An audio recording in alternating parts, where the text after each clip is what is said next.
Hello, everyone. Welcome to Business English for Non-Native Speakers. You're right now in the first session, which is Introduction to Business English. My name is Kim. You can call me either Kimberly or Kim, and I'm gonna be your instructor throughout the course. So first and foremost, welcome everyone. I'm super excited that you are embarking on a very cool journey to gain a business English proficiency. I want to share a little bit of my personal background first because I think it will be a very good testimonial of how a non-native English speaker can, in the end, use business English to come to a global workforce and to become someone that I've never thought I would become. I've always been a non-native speaker. I grew up in Taiwan and I spent most of my childhood in Asia. Because of that, it's always something that I wouldn't be really imagining that would happen of me going to the US and then in the end work in the US. What is amazing is that throughout the years, because of my English skills, especially business English, I first started my job at Google Taiwan, and then I got transferred to the US to still work for Google, and then in the end, just continue staying here and then switch to different kinds of tech companies.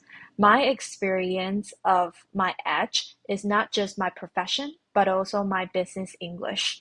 That's why I'm still here and I'd like to share my experience that I've learned throughout my whole life working in tech to everyone here because I want to let you know that you're not alone. I've been there. I'm also a non-native speaker, but right now I'm doing great in the US and I know you can do great, not just in the US, maybe in Ireland, maybe in the UK, maybe in Australia, anywhere that requires business English skills, or maybe back home in Asia, but also somewhere that require business English skills. I know that you can do it. I've been there, so I want to teach you how to get from there to here. So yeah, everyone feel excited about this and let's get started. In today's globalized world, English has truly become very universal. When you're handling client relationships, business English is very essential for your success. Let me walk you through some of the key reasons why business English is so important and why learning it well can bring you a lot of success. So the first reason is because business English is, of course, essential for effective communication. Imagine, for instance, it's the case of whether it's a startup expanding to another country, for instance, a European market, and the team needed to communicate with clients in the UK, in Germany, or for instance, in Netherlands.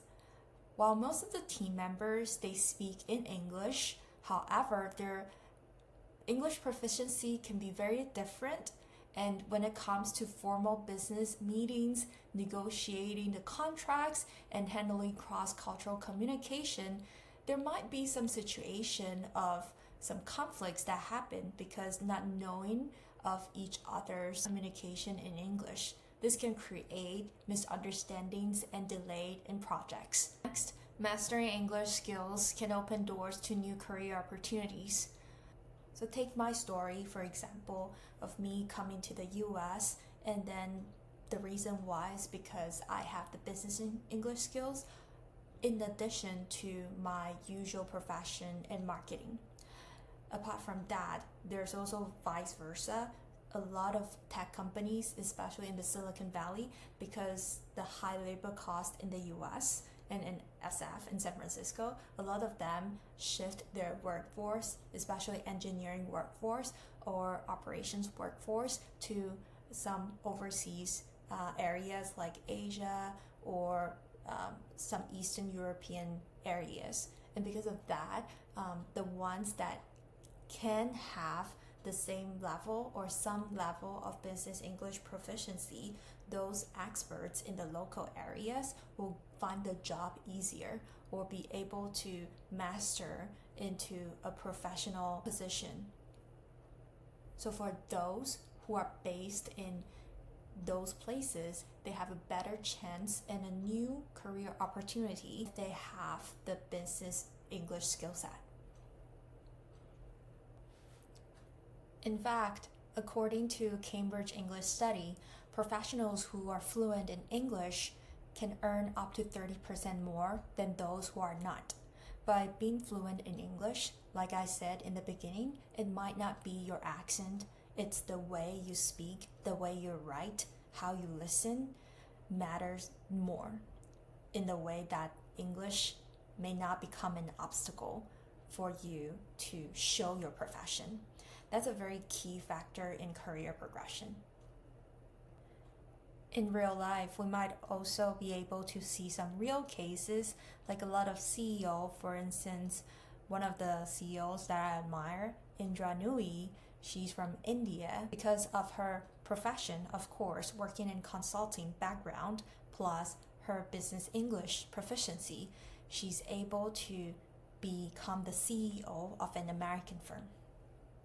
For a more common example, if you watch shows, I'm not sure if you are old enough to have watched Suits, but in Suits, there are a lot of legal negotiations and presentations. If you are able to be in that kind of setting and to be eloquent and precise using perfect legal and business English to outmaneuver his opponents or your opponents, then you'll be able to build the ability to communicate persuasively and win the case. Apart from that, even in the Netflix show of one of my favorite Netflix shows, actually, Emily in Paris. I know some people hate it, some people like it, but I personally really like it because Emily is also a marketer. In that Netflix show, we see how Emily uses her communication skills in English, even though it sounds awkward to speak in English in Paris, but and also all of her colleagues speak English as well with her to collaborate with her, but you'll be able to see how she's able to navigate the business culture in French using the business English skill set. So to sum up, mastering business English is not just about language, it's about building confidence, unlocking your career opportunities, and standing out in a competitive global business environment and show the maximum of your profession with the business English. It can lead to more efficient communication, higher earning potential, and also a stronger professional image that make you stand out in the world. Awesome. Now let's go to the fun part. Do you notice any differences between business English and general English? Do you notice that in business English here, for instance, in the meetings part, when it comes to business English, we'll talk about schedule a meeting to discuss the project deliverables, for instance, and in general English, let's meet up and talk about it. The business English seems to be more formal and structured compared to general English, emphasized on communication skills, such as writing professional emails, conducting meetings, giving presentations in a very professional setting. Whereas in general English, we'll give you 10% off if you decide by Friday. For instance, when it comes to negotiations, it sounds a little bit more casual. So you can tell, even if you know general English well, sometimes you need a little bit more practice when it comes to business setting so that you can sound more professional and also behave more professionally. By mastering business English, you can open up a world of opportunities for non-native speakers in the business world. You can hone your skills in business English and also be able to communicate with your colleagues, clients, partners, ultimately leading to increased success in your professional endeavors. Awesome. Now let's go to the fun part. Do you notice any differences between business English and general English? Do you notice that in business English here, for instance, in the meetings part, when it comes to business English, It will talk about schedule a meeting to discuss the project deliverables, for instance, and in general English, let's meet up and talk about it. The business English seems to be more formal and structured compared to general English, emphasized on communication skills, such as writing professional emails, conducting meetings, giving presentations in a very professional setting. Whereas in general English, we'll give you 10% off if you decide by Friday. For instance, when it comes to negotiations, it sounds a little bit more casual. So you can tell, even if you know general English well, sometimes you need a little bit more practice when it comes to business setting so that you can sound more professional and also behave more professionally. By mastering business English, you can open up a world of opportunities for non-native speakers in the business world. You can hone your skills in business English and also be able to communicate with your colleagues, clients, partners, ultimately leading to increased success in your professional endeavors. Hi everyone, welcome back. Here I listed out some of the common challenges in business English that people usually would encounter, from listening, speaking, reading, to writing. As you can see from the listening part, a lot of people, they might, because of the fast paced, not able to understand. And if that person even has an accent, then it's even harder to understand when you are the listener. That's the first thing. When it comes to speaking, based on my personal experience, happens a lot in people from Asian countries. They think that their accent is not good enough, and because they don't know a lot of vocabularies, that's why they're hesitant to speak.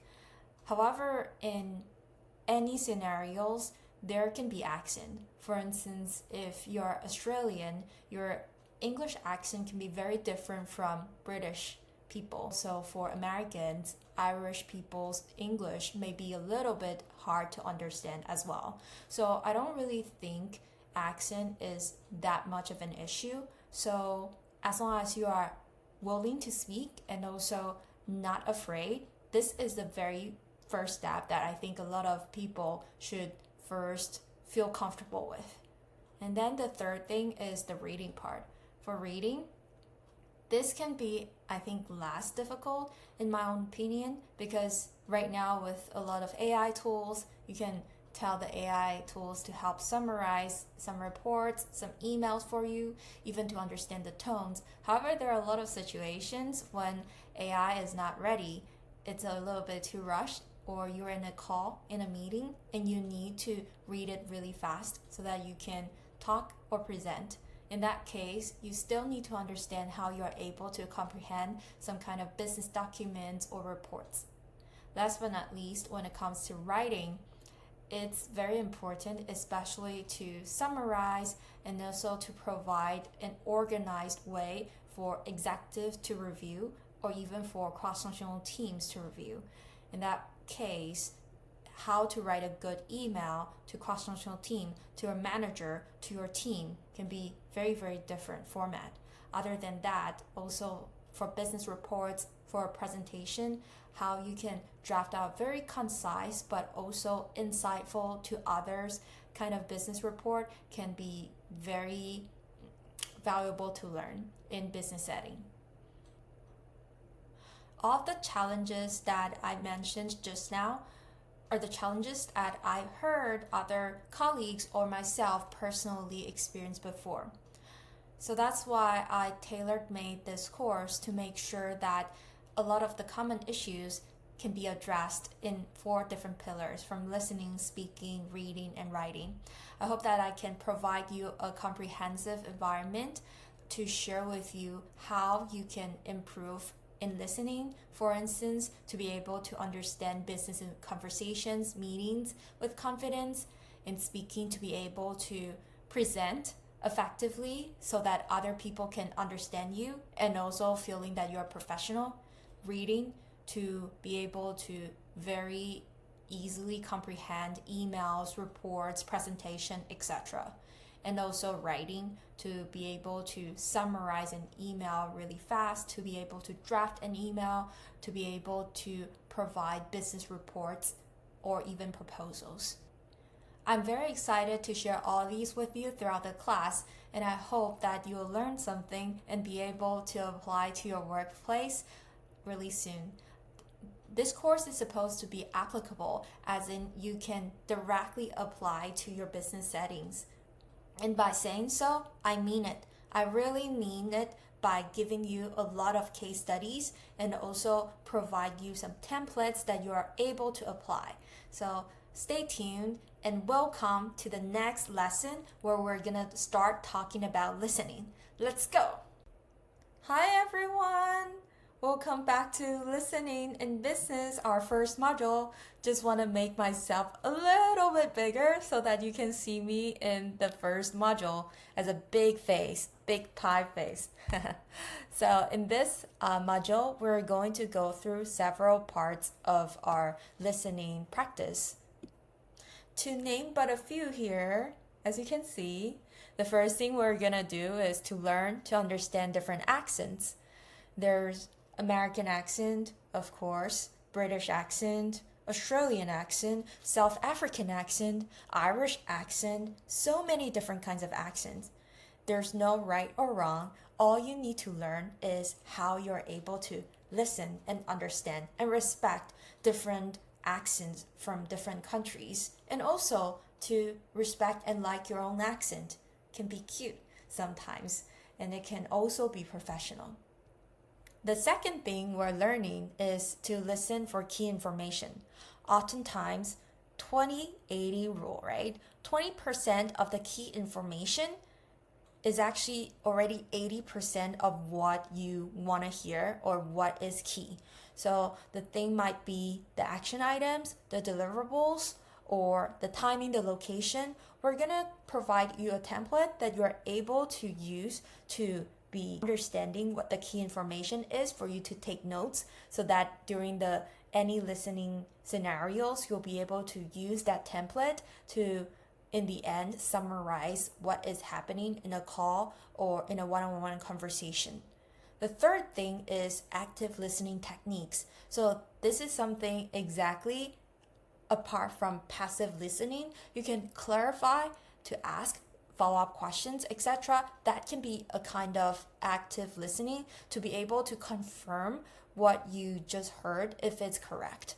So this is a very important technique, especially if you want to ask for second confirmation from your client or your cross-functional stakeholders or your manager. I use this technique a lot, especially when I'm doing market research, and I'm also going to show you some real-life case studies of why market research is so important in the real-world scenario situation. In the end, there's always optional homework, but only optional, just so you know, and if you want to practice more. So now, let's get started. Before we jump into the accent part, I have a quick question for you. Why do you think listening skills matter in business? You can leave your own thoughts in a notebook, and then you can first pause this video, and when you finish your note, you can play the video again. The reason why I think listening matters in business is because it gives you a time to understand what people are thinking. For instance, when your manager is talking to you, you understand the action items you need to take. You understand where he or she or they are coming from. You understand their emotions. You understand how to be empathetic. And also you understand the business situation. So I think listening skills is not just the hard skill of understanding the wording, but also understanding the context or emotion of that person or the seriousness of the situation. So that's why it's very important, because without the tone or without the wording being heard, it will be not very effective in terms of understanding the situation. The reason why I'd like to bring this up is when you advance in your career, oftentimes people will talk about things or address something in a way that is more polite when it comes to feedback or when it comes to like different kinds of backgrounds. So in that case, I feel that if you can be more sensitive in understanding the words or the sentences behind the meaning, I think it would be really helpful for you to respond to that feedback. That being said, let's bring this listening topic to a more broader level. When it comes to thinking about a business meeting or con call or client conversation that you recently had, think about what made listening difficult for you. You can drop some notes again and you can pause the video. When you're ready, you can replay. I know some people mentioned accents, some people might mention the speed may be too fast, the person that's speaking, or maybe the information just overload because just keep speaking, talking without ending. These all might be some difficulty that you encountered before in listening, especially in a business setting.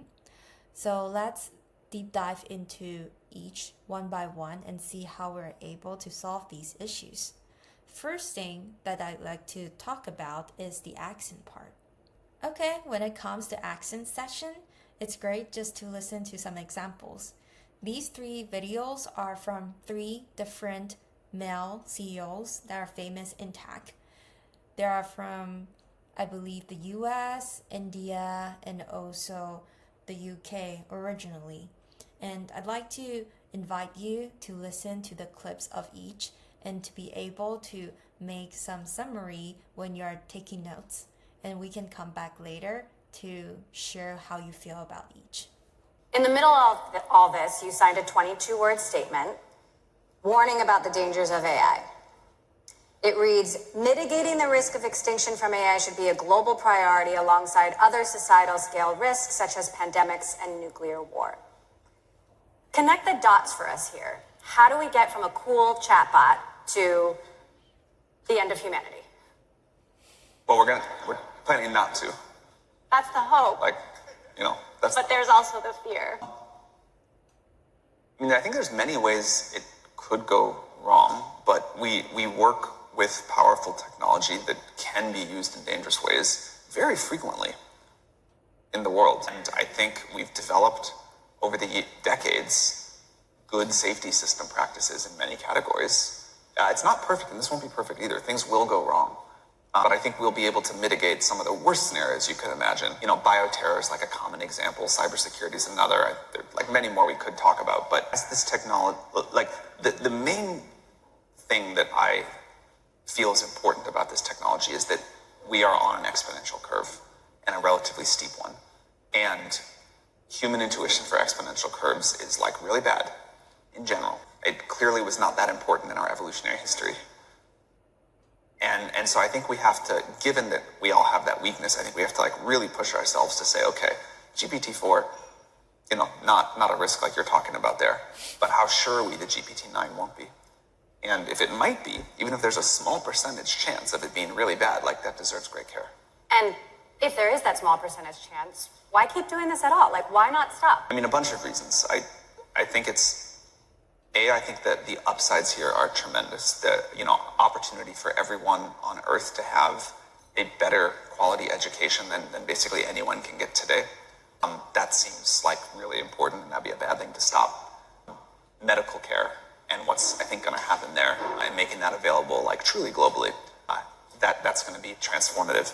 The scientific progress we're going to see. I'm a big believer that real sustainable improvements in quality of life come from scientific and technological progress, and I think we're gonna have a lot more of that. So there are all the obvious benefits, and I think it'd be good to end poverty. Maybe you think we should stop a technology that can do that. I personally don't, but we got to manage through the risk to get there. I also think at this point, given how much people see the economic benefits and potential, no company could stop it. But global regulation, which I only think should be on these powerful existential risk level systems. Global regulation is hard, and you don't want to overdo it for sure. But I think global regulation can help make it safe. which is a better answer than stopping it. I also don't think stopping it would work. Let's talk. Okay, we just heard a very exciting and heated Q&A between Sam Altman and Emily Chang. That was really, really insightful. And I'm wondering how much have you taken notes in terms of what they're talking about. Regardless, you'll be able to hear that Sam Altman has very, very clear American accent, which can be very different from the later video that we're gonna watch. The images that Gemini initially generated of Asian Nazis and Black founding fathers, you said that was unacceptable. If you look at any pictures of the founding fathers, you're seeing old white men.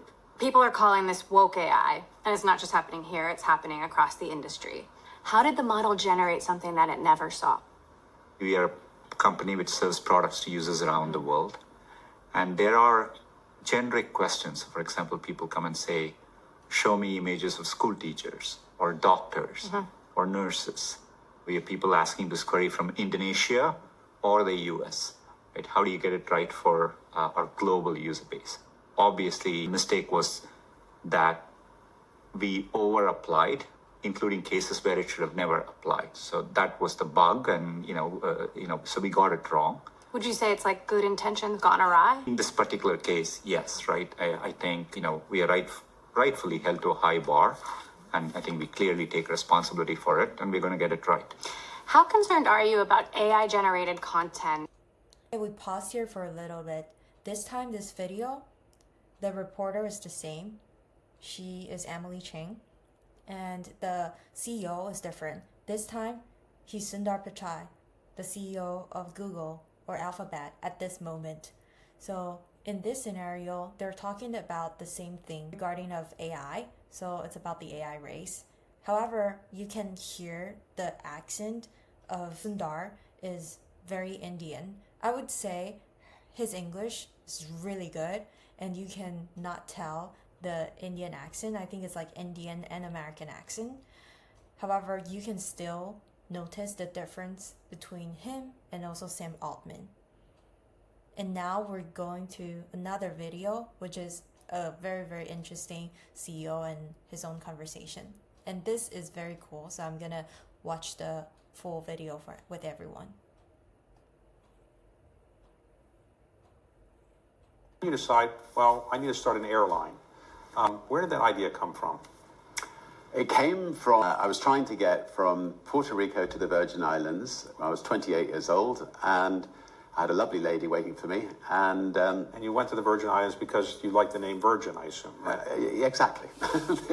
and that, actually, that's true. And anyway, American Airlines bumped us, and I'd been away from this lady for 3 weeks, so I went to the back of the airport. I hired a plane. I hoped my credit card wouldn't bounce. I got a blackboard. I wrote Virgin Airlines one way, $39 to the BVI. I went to all the other people who were bumped, and I filled up my first plane. And when we landed in the BVI, the passenger next to me said, sharpen up the service a bit, and you could be in the airline business. And I thought, okay. So the next day I rang up Boeing and said, do you have any second-hand 747s for sale? We started with one second-hand 747 against British Airways 300 planes and Pan Am and TWA's 300 planes. And British Airways launched a Dirty Tricks campaign against us, and they did everything they could to drive us out of business. And we took them to court. We won the biggest damages in British history. And it was Christmas time. We distributed it to all our staff. Equally, and so I think every year they hope the British Airways will launch a Dirty Tricks campaign against us. So people like the fact that you were against the establishment airline, and well, one time I read that what's now called the Eye, I guess it's the big Ferris wheel in London, the British Air was supporting it, and they couldn't get it assembled, they couldn't actually get the thing to work, and you rented was it a blimp? We actually had a little blimp company just outside London, and we scrambled the blimp and we flew over the eye that was still lying flat on the ground, and all the world's press were there to watch this eye being erected. And all we said was, BA can't get it up on the side of the airship. So how did the newspapers were able to see that? We got the headlines. They didn't. Okay. So it turned out pretty well, and then you began building other companies. Did you always think that the name Virgin and your creativity could get them off the ground?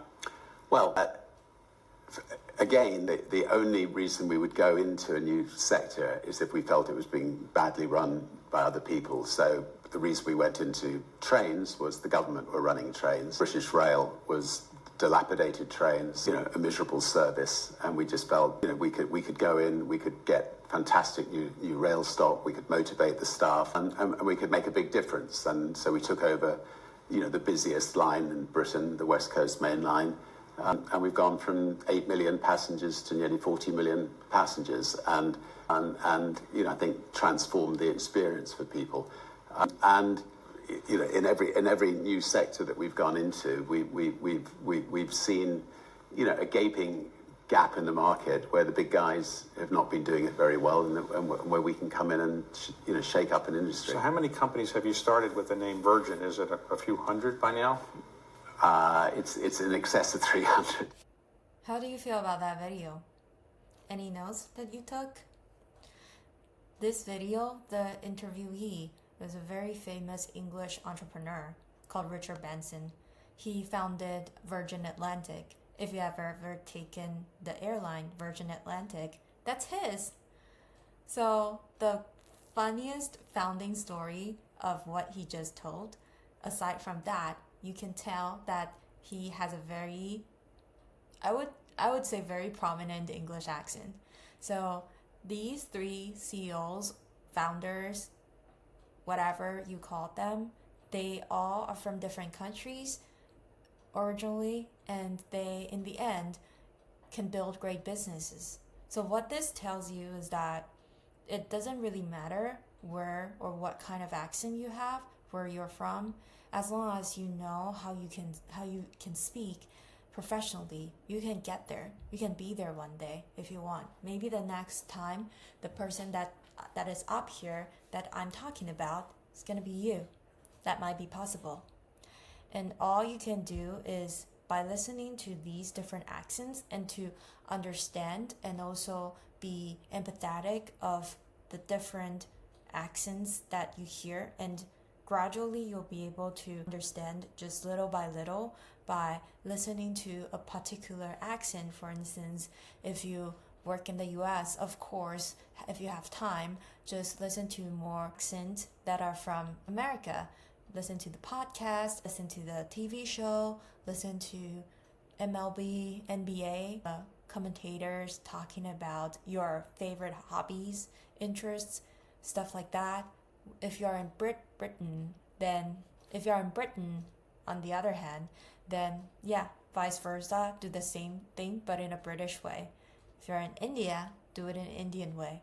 So yeah, anything that you can think of to get yourself used to the environment that you need is the most important thing when it comes to understanding different accents. Have an open mindset, but also be fully prepared of what's the most used in the current environment that you're in. Hi everyone, welcome back. Today we're going to be focusing on listening for key information. Let's be honest, no one has the brain power to remember every single word in meetings. Meetings are the most common formats for listening in business context. And guess what? You don't really have to remember every single word. That's why the 80-20 rules are very important. It means 80% of conversation can be background noise like filler, let me think about it, things like that, or unnecessary details, or even small talk. In that case, the other 20%, for instance, like deliverables, next steps, deadline, can be very important. Those are the things that actually matter, and those are the key information that we really need to have to move things forward. So maybe you'll be thinking, you said it so easily. Listening for key information sounds easier said than done, right? So I've actually got a little something to help you out. It's a simple meeting note template. Think of it as your personal treasure map to the gold nuggets in conversations. It's designed to guide you to some important parts of the discussion, like action items, deliverables, deadlines, no fluff allowed. So when you have that template, you'll be able to be as a note taker, or when it comes to facilitating the meeting, you'll be able to really listen to what is important in the call. That's actually a very important step for you to train your listening. Be a note taker. So that's why in the next few slides, I'm going to have this practice with you by using that meeting note template. So this is the template. This template helps you zero in on the crucial bits. What needs to get done, who's doing it, by when. The goal here is to walk away with clarity, not confusion. And you may download this down below with the download button. At the top, you've got the basics. For instance, the attendees, the objective of the meeting date. This is your foundation that you actually can already do before the meeting. It's like setting up the board for a game. You need the key players and context before the start. After that, you dive straight into the real meat. For instance, the objective of the meeting, the agenda, discussion, action items, and some appendix if you need.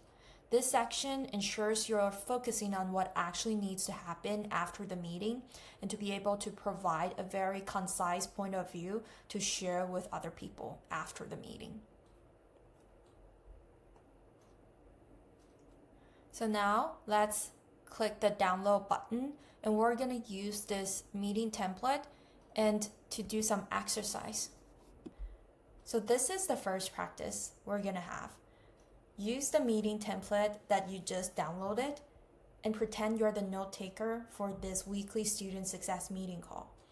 And try to come up with the notes and summary, and I'll do mine as well on the side.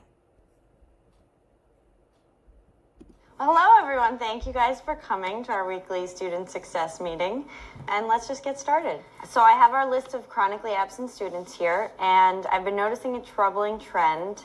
A lot of students are skipping on Fridays. Does anyone have any idea what's going on? I've heard some of my mentees talking about how it's really hard to get out of bed on Fridays.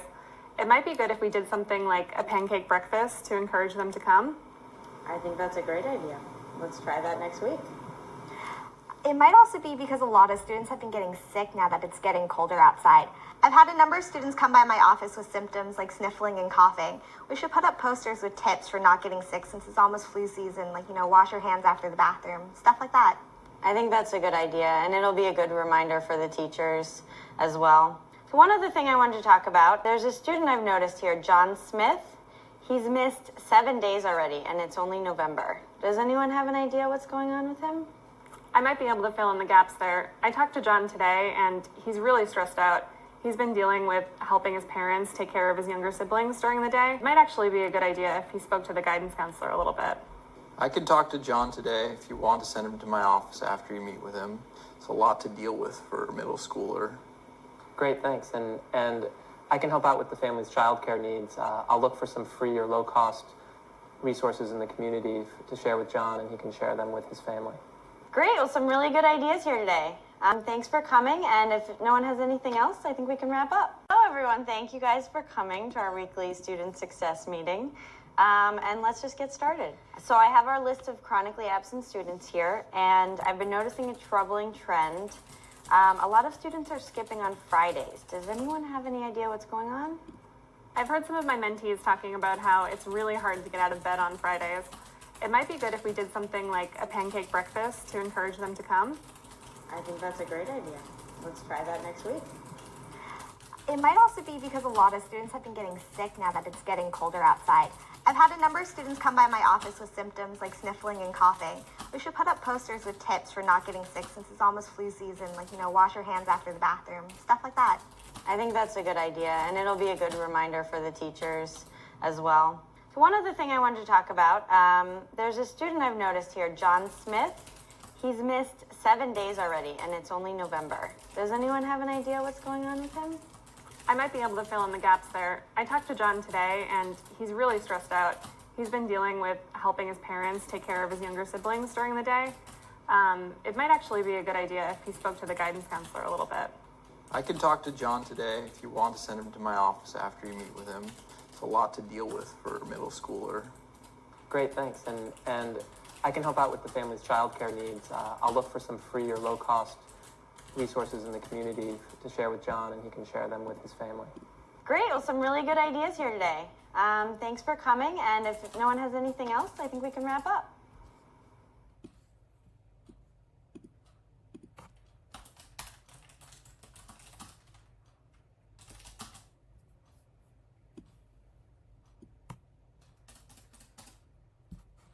So you can tell right now the conversation has been over.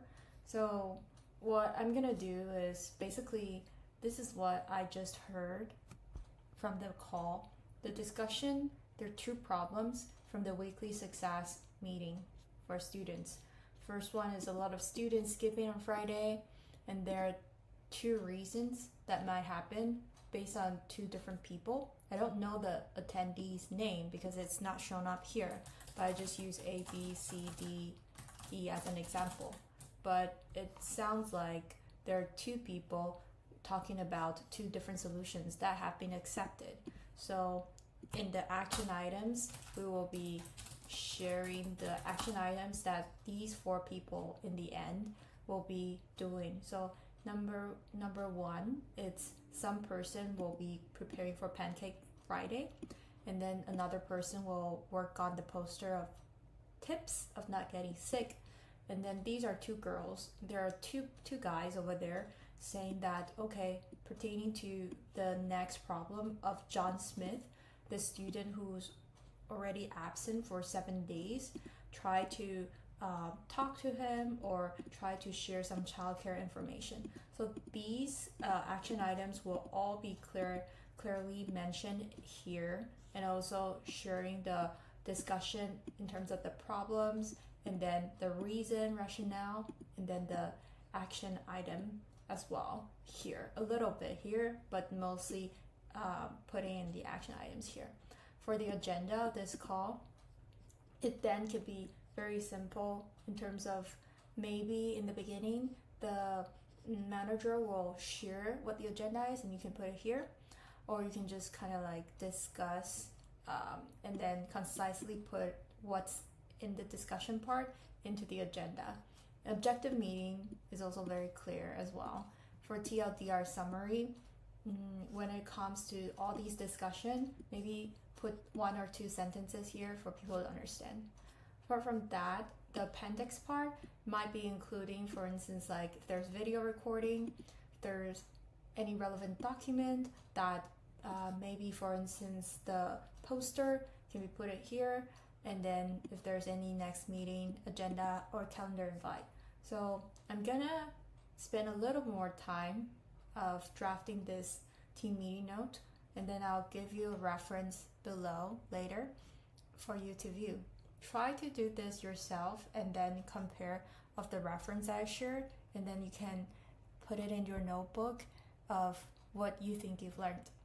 Okay, I'll see you in the next one, which is a little bit more difficult, but I think it's more practical because there will be more action items in a call. It will be longer than 1 minute. So I'll see you there. Quartz Power Group is an energy company based in the UK. Marcus, the managing director, wants to discuss the company's sales figures. He is meeting Maya, the finance director, David, the sales and marketing director, and Anna, the customer services director. Now, you all know why I've called this meeting. Sales figures for our region are down, and we need to address this as soon as we can. Okay, I want to pause here a little bit. The commentator here mentioned the roles and responsibilities of each person here. I just want to make sure before going to a meeting, you know those people, who they are, instead of needing to understand in that call. So when it comes to the meeting template that you saw, usually the attendee should be predetermined before the call, and you will be able to know their R&R, roles and responsibilities. But yeah, good to write down the all the people's names right now. Okay. So I'd like to start by asking Maya to talk us through the figures. Okay, Maya? Fine. and then we can take a look at the products we're offering and compare them with the competition. So, Maya, over to you. Thanks, Marcus. Well, I've prepared some handouts to show you how the figures are looking. If we look at sales year to date, so in order to meet budget this year, we will, in my opinion, have to start some cost-saving measures. What do you mean by that? Redundancies? That's one possibility. I can't agree with you there. We need a strong workforce. Okay, thanks, Maya. Look, cost cutting is something that we need to think about, but we also need to stop the downturn in sales and regain market share. So can I bring you in here, David? Any comments? Well, it's hard to know what the problem is. Our products are competitive. So they're not getting better offers from the competition? I don't think so. How about I talk you through our offers at the moment? I've prepared some handouts. Yes, go ahead. It'll be good to look at the details. Okay, thanks, David. That was all useful information. So, Anna, can we turn to you now? Do you have any ideas why this downturn is happening? Well, it's true we are seeing a decrease in custom in our region. There's also been an increase in customers cancelling new contracts within 14 days. So, but do you know why? Do the customers say why they don't like our offers? I personally feel that this is vital information. I mean, if I can finish what I was saying, I'd like to suggest we review our customer account procedures from first contact to after-sales care. I mean, perhaps it would be a good idea to start with that and see if the sales figures improve. Thanks, Anna. What do you two think of that? Can I make another suggestion? I think we need to see the whole picture from the customer's point of view. A customer survey, perhaps? That would be a big project. It would need a project team, which means taking staff from other departments. Actually, I was thinking about hiring an external researcher. Get a neutral view on our position in the market and customers' views on us. Oh, I like that idea. I think it could be very useful information. Which department pays for it, though? We can talk about that in a minute. Do you agree in principle, though, that we need to understand the cause of the problem? Yes, I suppose so. Good. David, could you look for a market research company we could work with on this? Sure. Great. Well, let's move on then, shall we? Alright folks, now that you've had your ears wide open and those pens scribbling on your meeting note template, here comes the fun part. Grab your notes and I want you to compare mine with yours. Do you spot any differences? Maybe I captured something you missed or vice versa? Take a minute to jot down your aha moments after you compare your notes and my notes. Think about what you've learned or realized in this session. Also, practice makes perfect. When it comes to meeting notes or listening key information, you'll improve when you keep doing it. So don't worry about it if you haven't grasped fully now. Bye.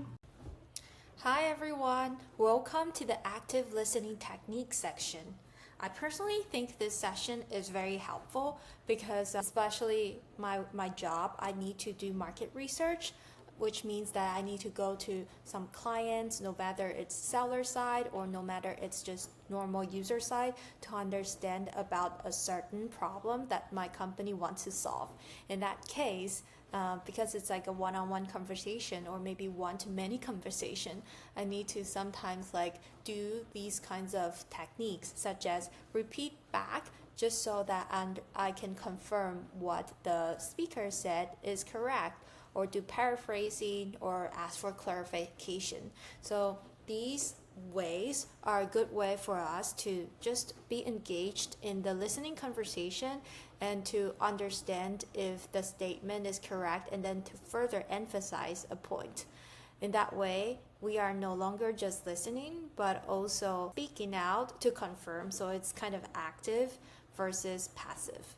And here are some of the techniques that I'm sharing with you. Repeating back, I'm just gonna talk about these one by one very quickly, and then later there's a conversation that I prepared as a role play for everyone to practice reusing this technique. So repeating back is just For instance, here it says, so you're saying that we need to meet the deadline next week, just to confirm what the speaker has said, or to do paraphrasing. So basically a speaker said a statement and then you just restate it in your own words. In that case, you are further confirming, similar to repeating back, but just using your different wording. These are all asking for confirmation from the speaker. And then reflective listening is, it sounds like you're feeling frustrated about the project delay. It sounds like, it seems like, things like that. You can reflect back the emotions expressed by the speaker and to confirm, okay, if let's say this product is the pain point for the user, how painful is it? You can say, it sounds like you're feeling very frustrated about this product feature. If you can rate it from 0 to 5 at a scale, 0 being the least frustrated, 5 being very frustrated, how would you rate them? So this can be a way for you to reflect the emotions to a scaling point, and then you can further confirm what the speaker is saying. The next one is asking for clarification. Sometimes there's a terminology, or sometimes you just want to deep dive a little bit more of more context of what this interviewee is asking, then you can ask this. For instance, here it says, could you clarify what you meant by resource allocation? Or you can say, could you clarify what you meant by achieving your OKR? What do you mean by your OKR? Things like that. You can ask for clarification on certain terms you don't really understand, or certain terms that you think can be important for you to deep dive. Other than that, there can be open-ended questions. For instance, what are your thoughts on the proposed changes? Things like that, to deep dive a little bit more of the complex question. And then the next one is summarizing key points. For instance, to summarize, we agreed on the marketing strategy at the timeline. Here you can say, to summarize, what we were just talking about is A, B, C, D, E. This way you can recap the main ideas and then to make sure everyone's on the same page. Next, validate feelings. I can see why that situation would be challenging for you. So basically, when it comes to a speaker having some emotions or feelings, you just want to be empathetic. So you need to sometimes say things like, oh, I know this is hard for you because this feature is so hard to use. I know you're frustrated. Things like that, so that he or she or they can talk a little bit even more. And then avoiding interruptions. So this is just like or not, or maintain eye contact. This is fairly simple. And then other tools such as using silence, just to wait silently after the speaker finishes, so that they can allow the conversation to continue instead of continuously cutting them off with different questions. Or noting nonverbal signals. For instance, if this question, you can tell from the body language of that speaker, he or she or they are not really willing to talk about it, or feeling embarrassed, anxious, or even very excited. You look at their body language and determine if this is an okay question to continue deep diving. And then clarifying assumptions. This is just another way, very similar to before. So just to confirm and clarify if there are any assumptions. So for instance, it says when you mention like for instance Q3, end of Q3, do you mean by this year or do you mean by next year? Stuff like that. For you just to ask clarifying questions. And then feedback loop is just to confirm if the interpretation of speaker is correct. So when you're making summary like before, you can say, oh, so just to summarize, we agreed on the marketing strategy and the timeline, and we agree on B, we agree on C, we agree on D. Just want to make sure, did I capture the main points correctly? Is there anyone that wants to modify, change, or add any action items? Things like that. That can be like a feedback loop to make sure all the interpretation is correct and everyone's aligned. Cool.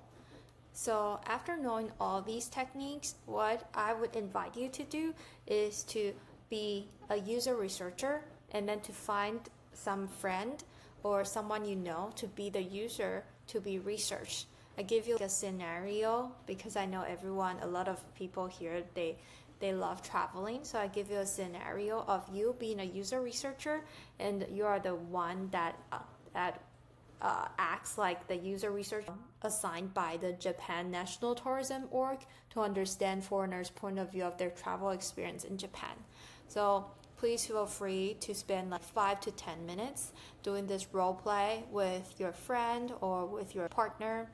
And later I have a video of me role playing with Walter. So yeah, take a look and then practice a little bit. And I use a lot of techniques that I was just talking about.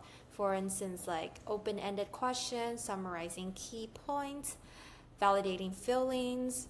All these, I think I used most of the technique. Take a look at the video and let me know what you have learned through the role play. Bye. Okay. Hi everyone, we're going to do a role play practice right now. Exciting! This is Walter. He's gonna be the user to be researched, and he happens to be from the US and also traveled to Japan recently. Right. Yeah, so I'm gonna be the user researcher, and I'm gonna represent the Japan National Tourism Org to understand his point of view of his travel experience in Japan. Okay, so we're gonna do a little bit of conversation using the active listening tool that we're just teaching. Let's get started. So hi Walter. Hi. Hi. Can you briefly introduce yourself a little bit? Yeah, my name is Walter. I'm originally from Atlanta, Georgia, which is in the southeast United States. I've lived in the South most of my whole life. I now reside in California, in San Francisco, working in the tech industry. I also have family in Japan.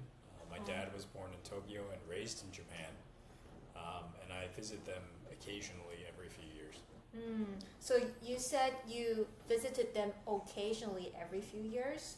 When was the last time you visited them? The last time I visited them was actually last week. I was there for 2 weeks. And then the time before that was 5 years before that.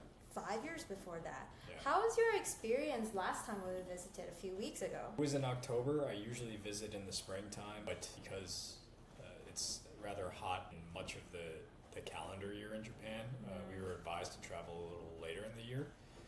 My family lives in a place called Nagoya, which is kind of southwest Japan, near the Toyota headquarters.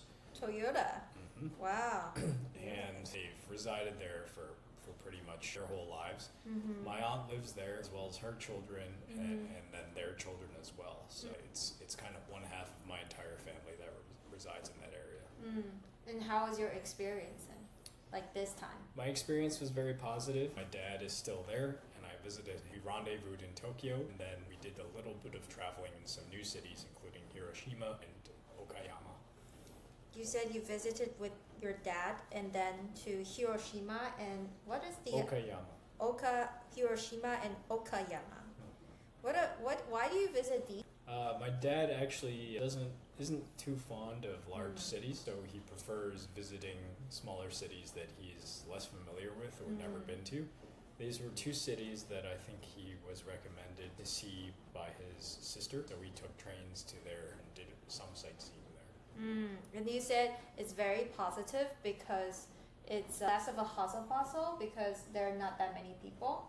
Because that's what you said your dad's preference is, right? Right, yeah. Is that the reason why it's positive? It was positive for him for different reasons than it was for me. And I just haven't been to Japan in so long, whereas he goes and visits every year. I also haven't seen my family in quite some time, and everything I got to see and do was virtually new. So virtually new.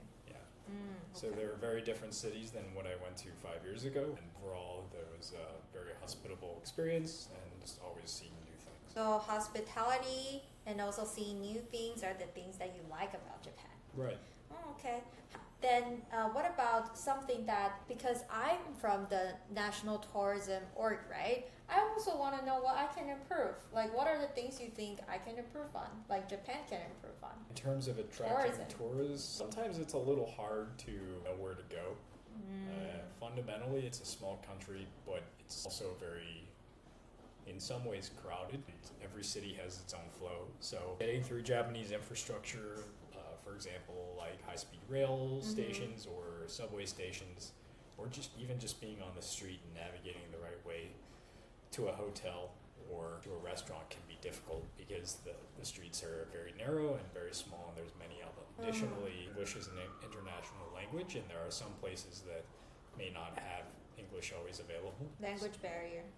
Right. And many people don't speak English in Japan. There really is only one fundamental language in Japan, and that's Japanese. So sometimes it's a little difficult to navigate, I would say, due to the language barrier. Got it. So you said the main pain points are, first, not knowing where to go. You can get lost. Second is it can be a little bit crowded, too many people. Right. The third is language barrier. Right. Anything else?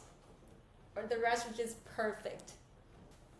I would actually say that the times when tourists enjoy visiting the most, which is likely between April and June, can also be the hottest.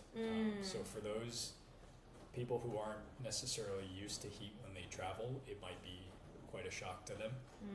It was still warm and sometimes up to 80 or 90 degrees Fahrenheit even in early October. So I would advise for tourists who may be heat sensitive to just be aware and plan accordingly.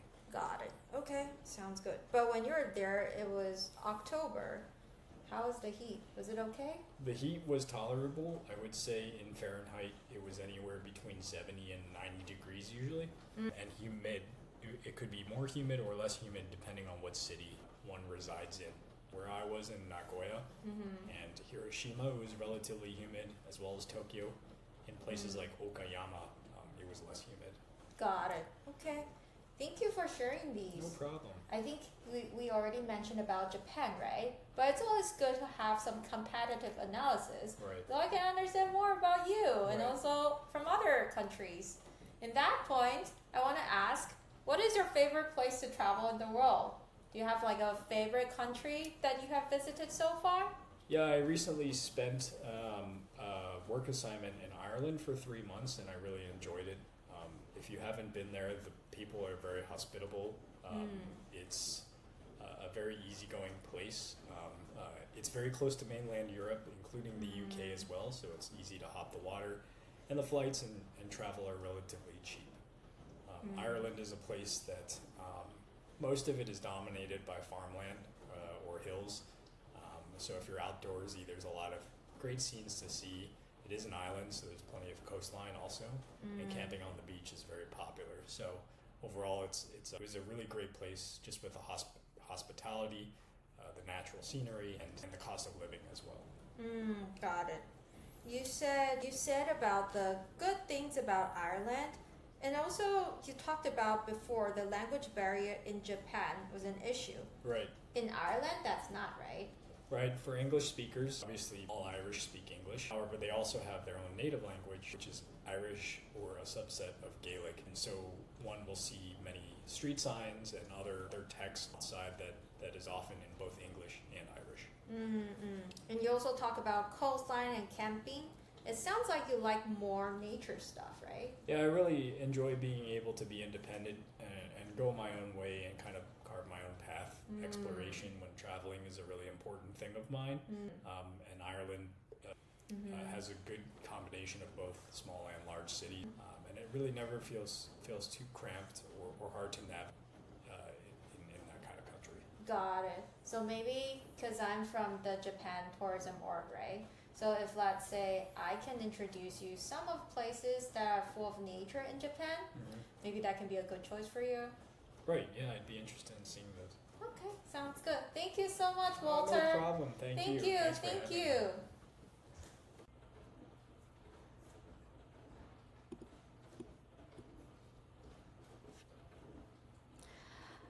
Hi, how's everyone? Welcome back. How do you feel about the role playing? Personally, I enjoy this a lot and think this will be a very useful way to learn to grasp the technique of active listening. Other than that, I just want to share a YouTube video later as well. You can take a look at the link. A YouTube video of Steve Jobs talking about how important it is market research can be. So go take a look. That's just an optional thing, but it's an interesting piece of video that I like to share.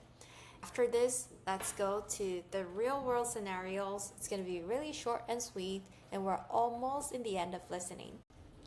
Hi everyone. For this real world scenarios, I'm just going to share the YouTube link below. The reason why I put this is because I want to share with you all, if you are right now in a business meeting in an English environment, this is 100% what it's like, because this is a real world scenario from GitHub.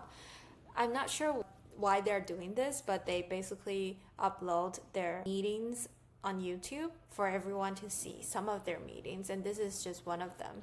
And I find it really interesting that they're doing this. And second is, it can be a lot of the comments are saying that it's really great to pretend that you're working when you watch this video and you're at home. So yeah, I just want to share this resource with everyone. And I hope you enjoy listening, practice, and also all these resources. Hi everyone, welcome to Module 2, Speaking in Business. This might be one of the most difficult modules for a lot of people, especially as non-native speakers. So that's why I kind of want to share my own personal journey with you up front of how I overcome language barriers in business when it comes to speaking. Like many of you, I used to be afraid of speaking up, worried that my grammar might be wrong or my pronunciation wouldn't really sound native. These fears can feel very overwhelming. However, my perspectives shifted when I was in Europe. I was in a very diverse environment with a lot of students coming from all over the world, and most of them are non-native English speakers. However, it ended up that most of the people in my class found a job in London after we graduated. It made me realize that the world is much bigger than what I thought. English in business doesn't have to be perfect.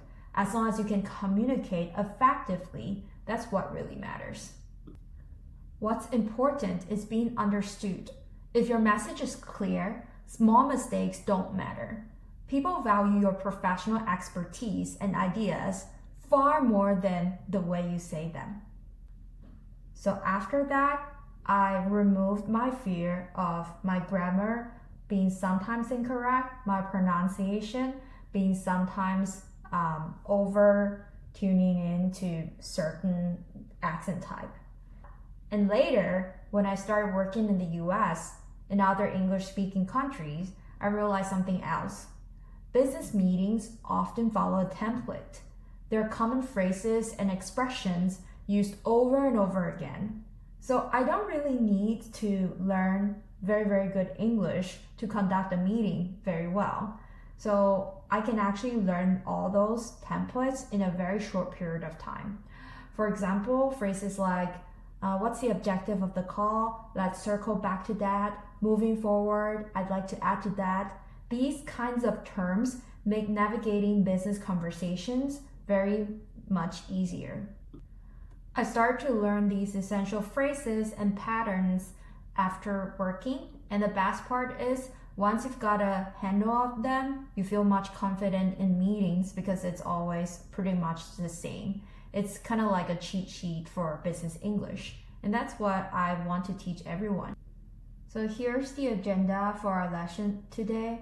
We're gonna go through the essential meeting expression, fundamental meeting facilitation skills, expressing suggestions and feedback, daily office communication, and the optional homework. All of these are going to be super helpful and applicable to your daily work life when it comes to business English. The biggest lesson is business is global and so is English. It's okay to have not perfect grammar. It's okay to have accent.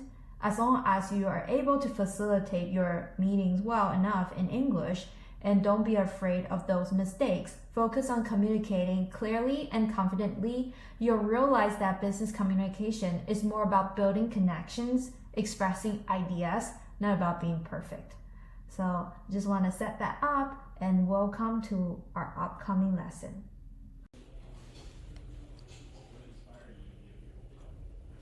Before talking about essential meeting expressions, let's first watch this video.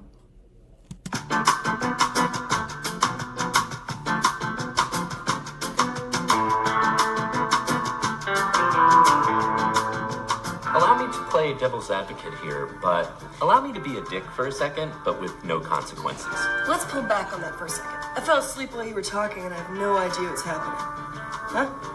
I've got a stupid question. It's actually like a really smart question, but I was wondering if I say stupid beforehand, does that make me like kind of modest? Is that like sort of charming thing to do, right? Let's pick that up in the next meeting. I need a few days to figure out what the hell you're talking about. But will this scale? One of the managing directors once used that phrase in a meeting, so now I use it all the time. Sorry, this is just a work email I have to answer. I'm actually playing words with friends with everyone else in this meeting but you. Do you know a four-letter word for long-winded? If there is an outside chance, you might be right. You're wrong. You're definitely wrong. I think what you're trying to say is, so what I'm gonna do is take that idea and then make it sound like it was mine. Let's try to make this viral, okay? I just heard about this site called reddit.com. Can we get on there? I think we should make this a cross-platform opportunity. I watch Shark Tank. Let's take this offline. Yeah, can we pick this up again, just maybe 15 minutes after never again? Well, that's one idea. It's actually the one idea that sucks the most, so thank you. This might be off topic. This is off topic, and it's gonna be a while. All right, great meeting. So just please send me all your ideas before EOD. This meeting could have just been an email, but I'm very lonely.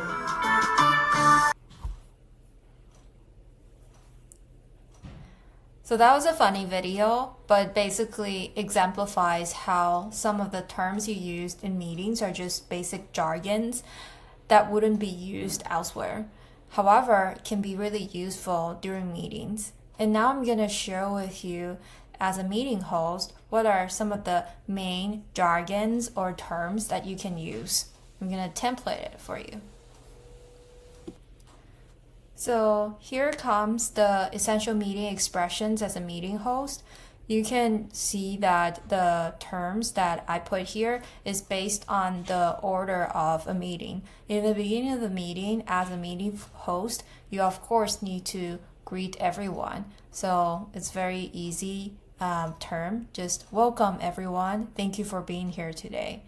I think all these terms, if you can memorize it in your own way, that would be awesome, because they are basically always the same and ongoing. So welcome everyone. Thank you for being here today. The objective of today's meeting is to discuss X, Y, Z.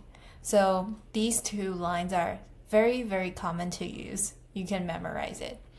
And after talking about the end of the objective and make sure everyone is aligned, we'll just then go to let's review the agenda for today's meeting. Agenda bullet point A, B, C. Let me know if anyone is not aligned. If no one speaks up, or if someone wants to add, then yeah, add the agenda as an open topic in the last in the last agenda bullet points. And then after that, if anyone wants to, and after that, of course, if there's just want to double check, then you can say, can everyone hear me clearly? But usually this won't happen. Usually it would happen in the beginning of asking if the audio is functioning properly. And after you review the agenda, you'll kick things off on the first item of the agenda. And after the first agenda, you'll talk about the second, and then as a facilitator, meeting host, now moving on to the next topic, project updates. And then afterwards, the third topic, the fourth topic. When there are questions, when you need to pause and see if there are any questions before moving on to the next topic. You can always ask, does anyone have any questions so far? Is everyone aligned? Okay, let's move on to the next topic, things like that. And if at some point you want to encourage some participants to speak up or to talk about some of the items that they are responsible for, then you can, as a facilitator, ask them if they can get you a quick update or if they can prepare or share some of their thoughts on the strategy, etc. And afterwards, when it comes to the end, you always need to summarize what have been discussed in this call and if there are any action items. So yeah, let's summarize our key points before we move on in each topic, and afterwards, the deliverables and action items. So here you can see after summarizing each topic, the end, people would say, what are the action items we need to take? The action items are A, B, C, and then always thanking people, participants. Oh, thank you for participating. Thank you for your contributions. Your insights are valuable. Let's wrap up with final thoughts and then appreciation of their time, and if needed, to schedule a follow-up call or to share additional comments via email after the meeting as the next steps. So you can see these are just basic meeting expressions that you need to remember. Very useful. So here is an example as a meeting host using some of the terms that we were just talking about. Is the managing director of Quartz Power Group, an energy company. Every month, the departmental managers meet to discuss high-level issues in the company. Marcus is leading this month's meeting. Okay, well, good morning, everyone. Thank you very much for being here on time. We've got a lot to do today, so let's get started. Once here, apart from John in facilities, but we have apologies from him. Yeah. Has everyone got a copy of the agenda? Can I draw your attention to item 4, where it says presentation of online survey results? The presentation is going to be given by Miss Patricia Reyes, who is a representative of the research company we contracted to carry out the work. Now, Miss Reyes will arrive at 11:30. So I plan to break at about 11:15 to give her time to set up. It may also mean that we need to interrupt the first few agenda items, but we'll come back to those. And lastly, I'd like to leave a little bit of time under any other business to discuss whatever might come out of the presentation. Okay, so item 1 is relocation and plans for flexible working. Now, as you know, Paul and his team have been working on plans to extend flexible working hours across the company. So, Paul, perhaps I can begin by asking you to fill us in on your progress. Sure, thanks, Marcus. Well, as Marcus said... Okay, thank you very much indeed, Paul. On behalf of everyone, I'd like to say thank you to you and to your team for all the hard work that you've put in so far on this project. I really appreciate it. Before we move on to item 2, are there any comments anyone would like to make on item 1? No? Maya, I'm aware that flexible working hours has a particular impact on some of your team. Do you have any thoughts on that? Well, from my point of view, what Paul is proposing sounds fine. I am a bit concerned about working with a system of core hours and then flexible hours, but I think we all need time to read through Paul's proposal in more detail before discussing it any further. Okay, well, that sounds reasonable. And what do other people think? And do you agree with Maya that we need to look through the proposal in more detail first? Yes? Okay, right, well, I'm sure we can return to it at next month's meeting. Okay, good. Are we all okay to move on to the next point? Right, so the up-and-coming board meeting. Now, we don't need to spend too much time on this, but there are one or two issues which we need to be aware of. Lydia, can you warn me if we go beyond 10 minutes on this one? So those two people will be replacing the two members of the board who are leaving us.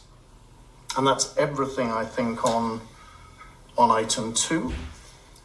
So right, moving on to item 3 and the cost breakdown for the relocation.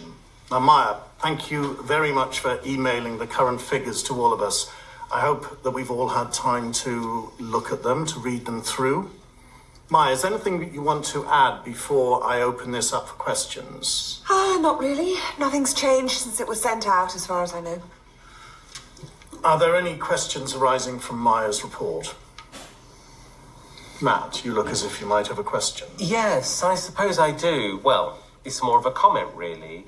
The fact is, IT will have the highest costs attached to this relocation in terms of moving equipment, and I'll also need to bring quite a few contract people to help. But the figures in here don't seem to be the same as the estimates I gave you.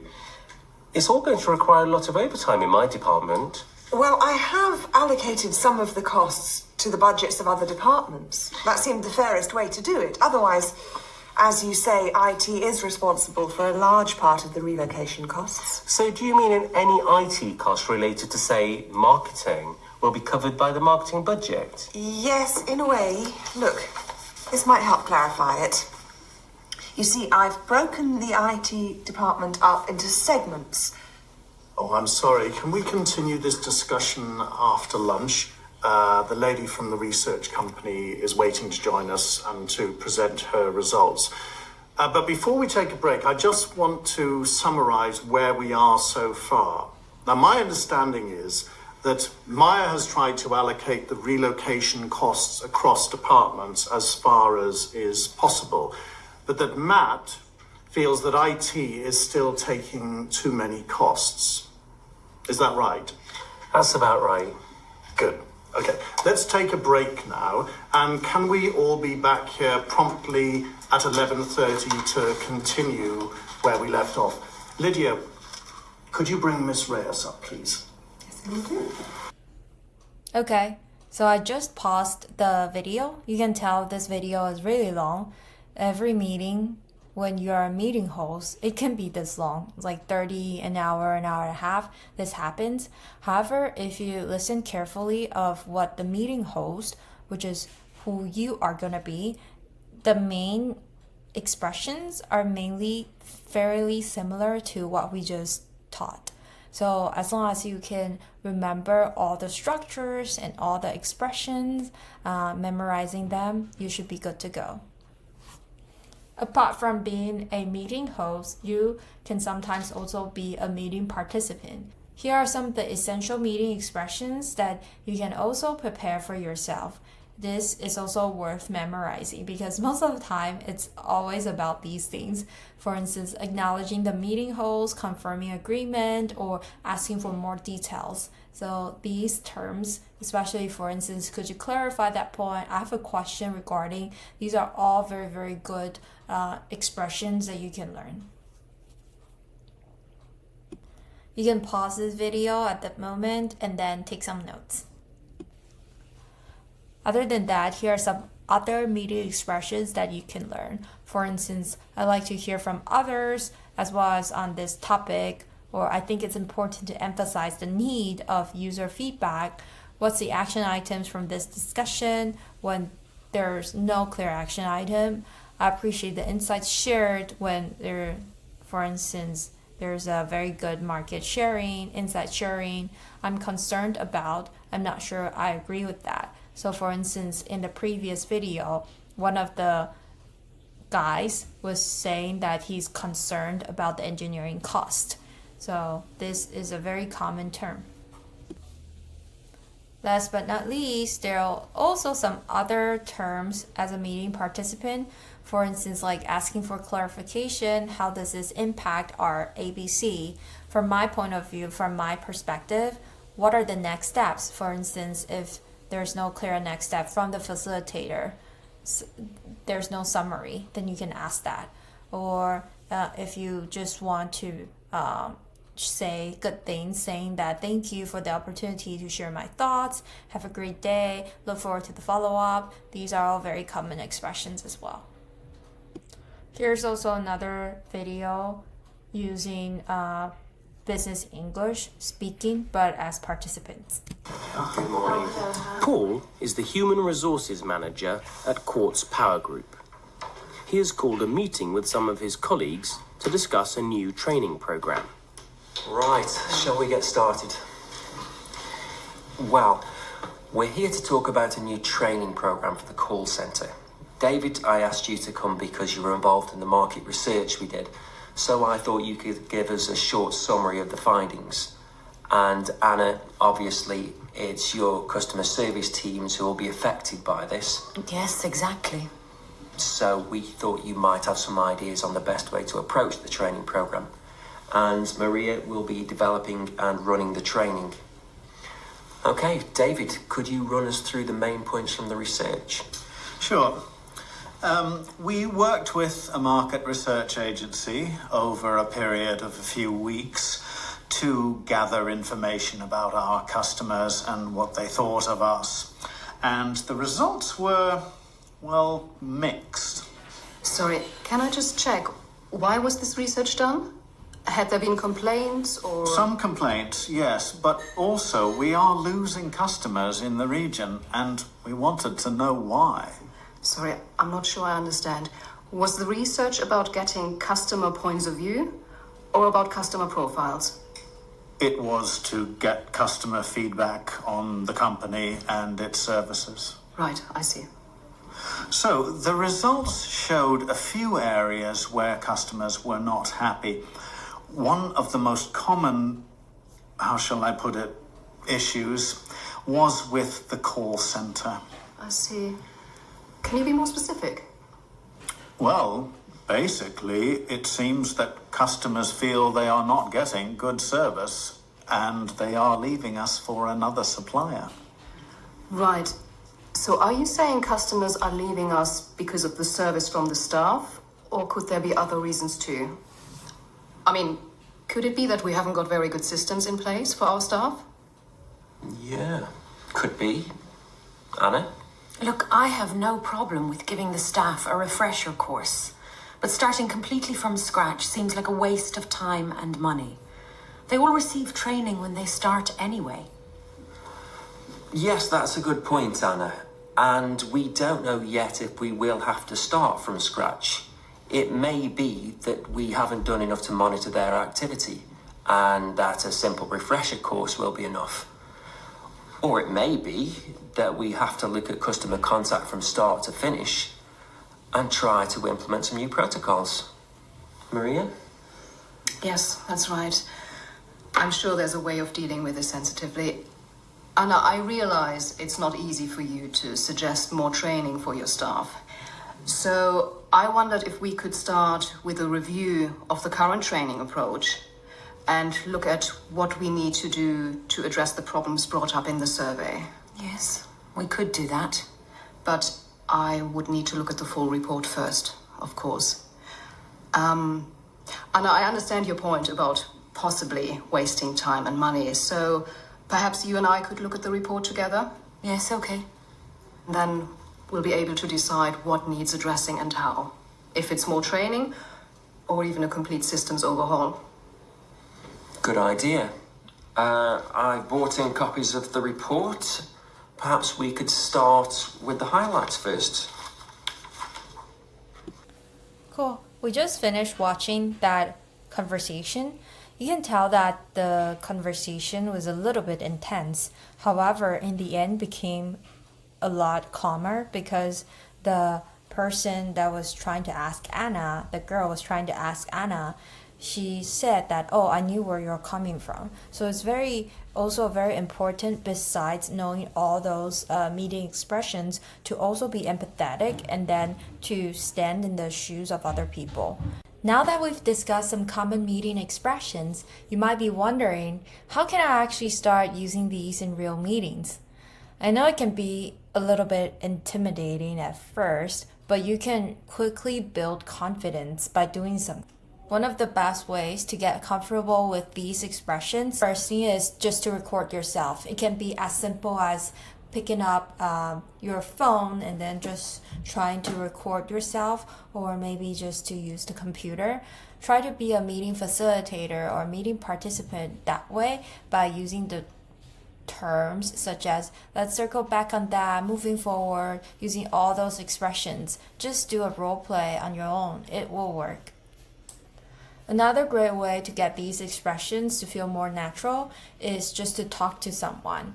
If you have someone to talk to, you can practice with your colleague, with your friend, set up a mock meeting or just like a mock conversation to use phrases that we were just talking about. Another great way to get comfortable with these expressions is just by watching others use them, just like finding the videos of business meetings, examples of what I just found for people here. And when you watch, take notes. You can go back and repeat watching, taking notes of how these professionals use these phrases in real time. It can help you understand more about the context and the tone needed.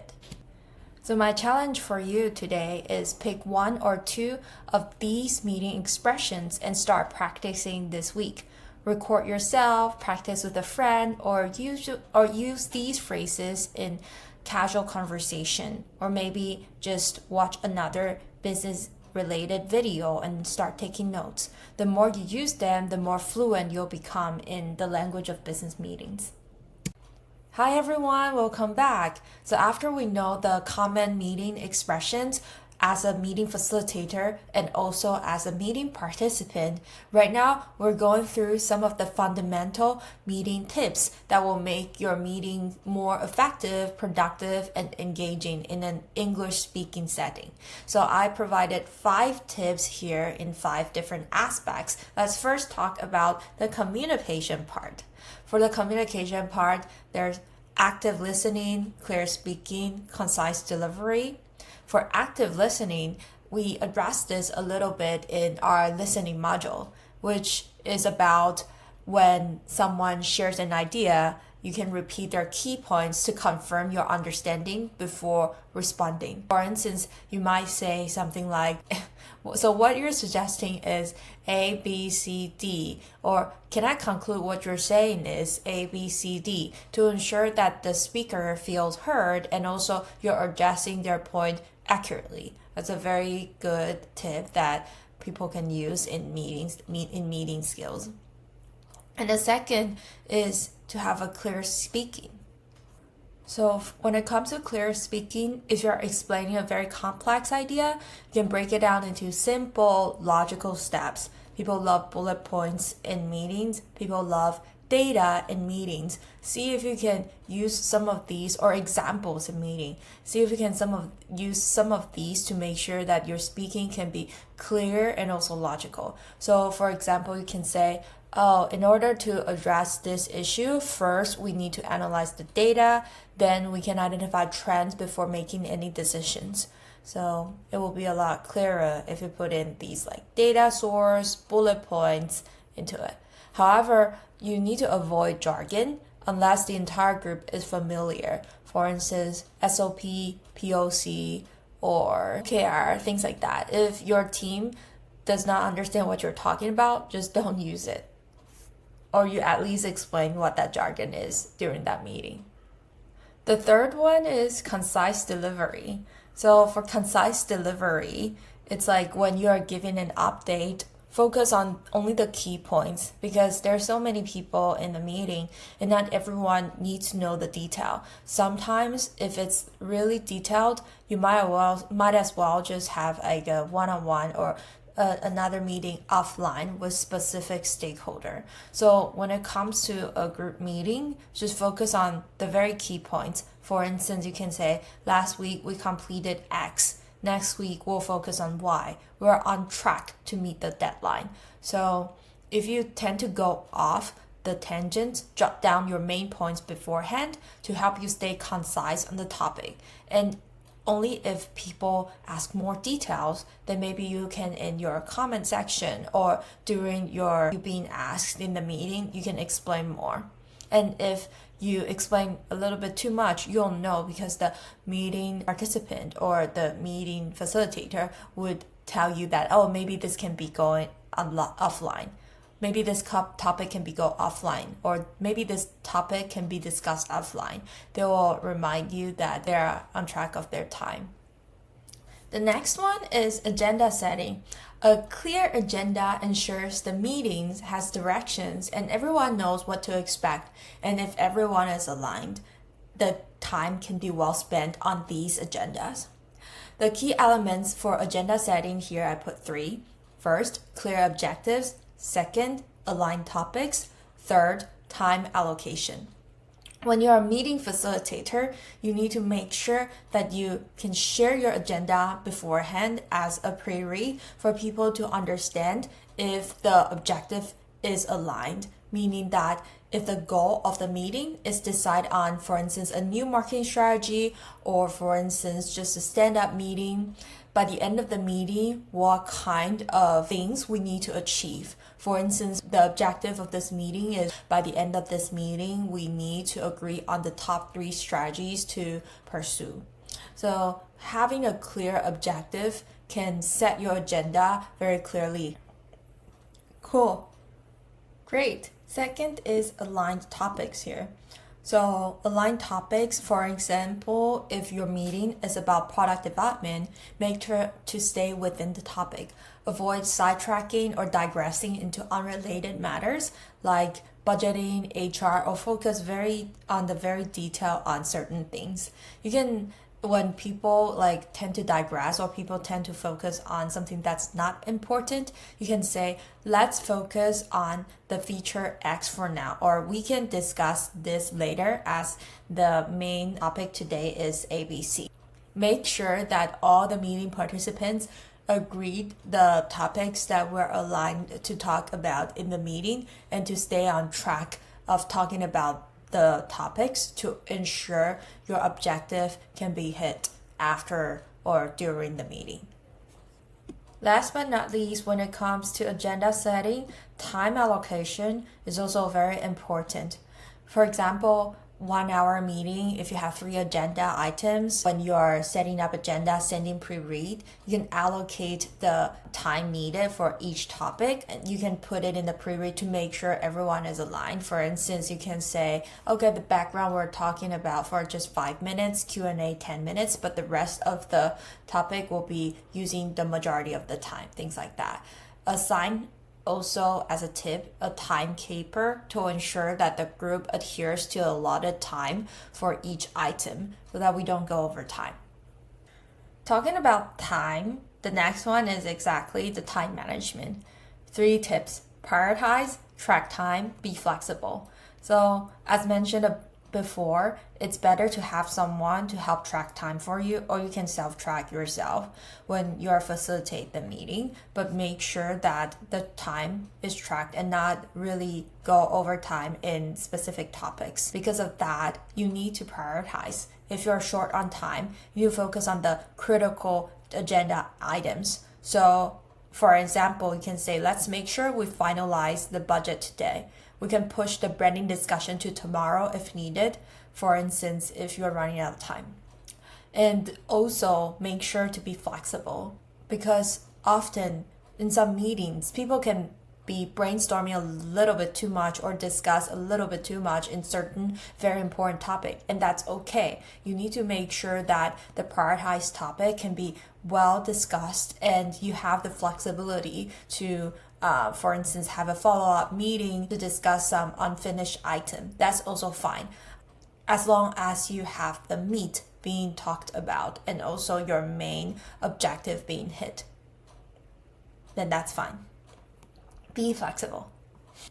And then when it comes to engagement, make sure that you can ask questions. If the discussion is a little bit like silence, you can ask questions to generate more input. Use open-ended questions like, oh, how do you think about this topic? A, Kimberly, or how do you think about that? What alternative solutions can we explore here? The time is yours. You can feel free to share some of your thoughts. You can ask those questions, avoid yes or no, because that tend to limit the discussion. Use like open-ended questions such as how or what to stimulate the thought. And then the second is to encourage input. So if someone, specific person, hasn't really spoken up, invite them to contribute. This is totally optional because sometimes people may think this being seen as called out, you're calling people out. So it's only encouraged when it's a safe space and you believe that that person really has some input that you think they would want to contribute. So if someone hasn't spoken up and you think it's a safe space, you can invite them to contribute. For instance, you can say, we'd love to hear everyone's thoughts here. Let's see who hasn't spoken up yet. Maria, do you have any suggestions from your point of view? Something like that. Sometimes you need to look and then see if someone actually wants to say something, and then just use an encouraging way to ask for input, but totally optional. You need to ask in an encouraging way so that the other person that being called out also feel comfortable and also happy to answer or to provide input. Another important thing is you need to balance the voice. If someone is dominating a conversation, some meeting participant is just really talkative and keep talking ABC, every conversation, every input is that person, you can step in and diplomatically saying that, okay, thank you for your input. Let's also hear from others to get some other perspectives. You can use this round robin methods where each participant has a chance to speak. This ensures everyone's voice is included and your meeting is not balanced to certain cross-functional stakeholder.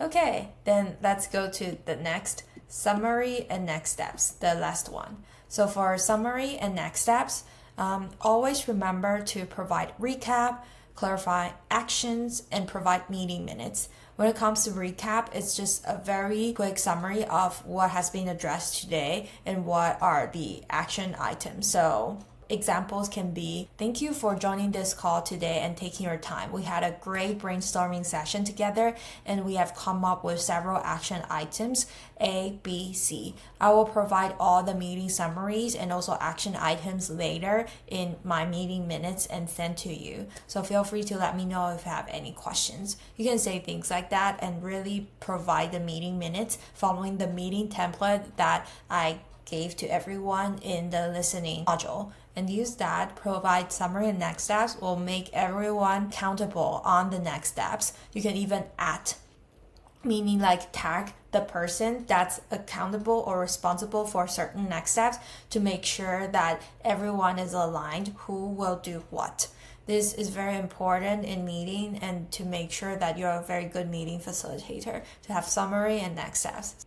So if I can rank these 5 tips of the most important to the least important, probably I would rank first the agenda setting as the top, but the second would then be the summary and next steps. Agenda setting is just to set the goal, make sure everyone's aligned. Next steps is to make sure, summary and next steps is just to make sure everyone have very clear understanding of what to do next, and we have a written format of proof. So these 2 are so important, and then the rest are also very important, but I just want to highlight that summary and next steps, very important. So yeah, these are the fundamental meeting facilitation skills. I think after you know these tips, you can go back, pause here, and then try to record yourself again. After recording, feel free to write some notes to share your thoughts of the differences that you noticed before learning these facilitation skills versus after. And you can also leave some of your feedback or comments by writing to me if you want. And we will see you in the next lesson. Hi everyone, welcome back to Speaking in Business. Today we're going to talk about expressing suggestions and feedback. Oh, very tricky lesson. When it comes to expressing suggestions and feedback, all I can think of is probably my one-on-one conversation with my manager during annual performance review or mid-year performance review. It's always very daunting to have those conversations in the beginning of my career. However, over time, I know that the suggestions and feedback can be like a gift. It can help us improve and also make sure we're on track of where we want to be. So oftentimes right now, I not only reactively having feedback, but also proactively seeking for feedback from people to make sure that I am on the right track. So this can be a very important lesson for everyone to learn, especially for non-native speakers, to be open to feedback and also understand how to provide or receive feedback or suggestions. So let's just get started. Like I mentioned, expressing feedback or suggestion can be critical for team collaboration and also for personal growth. There are 3 points. The first is it, of course, encourages collaboration. When team members feel comfortable offering suggestions, not a one-on-one setting, but just like offering suggestions, you will notice that the team member can feel more engaged and invested in a project and feel like their psychological safety zone is bigger. Psychological safety is very critical for team management. It means that your team member can be transparent to you to share some ideas that might be able to help improve certain process or team collaborative environment. So this is actually very important if you can encourage collaboration by offering people to provide you suggestions and also feedback. And oftentimes there's a little tip is to make sure to invite some of the member that can be a little bit quieter by asking them, what are your thoughts on this? This can encourage people to contribute. And this echoes back to the speaking tip that I was talking about just now, just to encourage people to speak up so that they won't feel left alone, only if they want to. Secondly, expressing suggestions or feedback can, of course, drive continuously improvement. You can always treat feedback as a gift. For example, when it comes to constructive feedback, you want those feedback to happen not during the performance review, but before the performance review, so that you can at least know what kind of direction you can improve.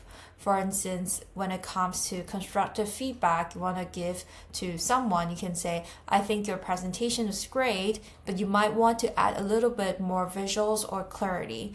Always come up with first something good that they have, and then come up with a constructive feedback that you want to provide for them to improve.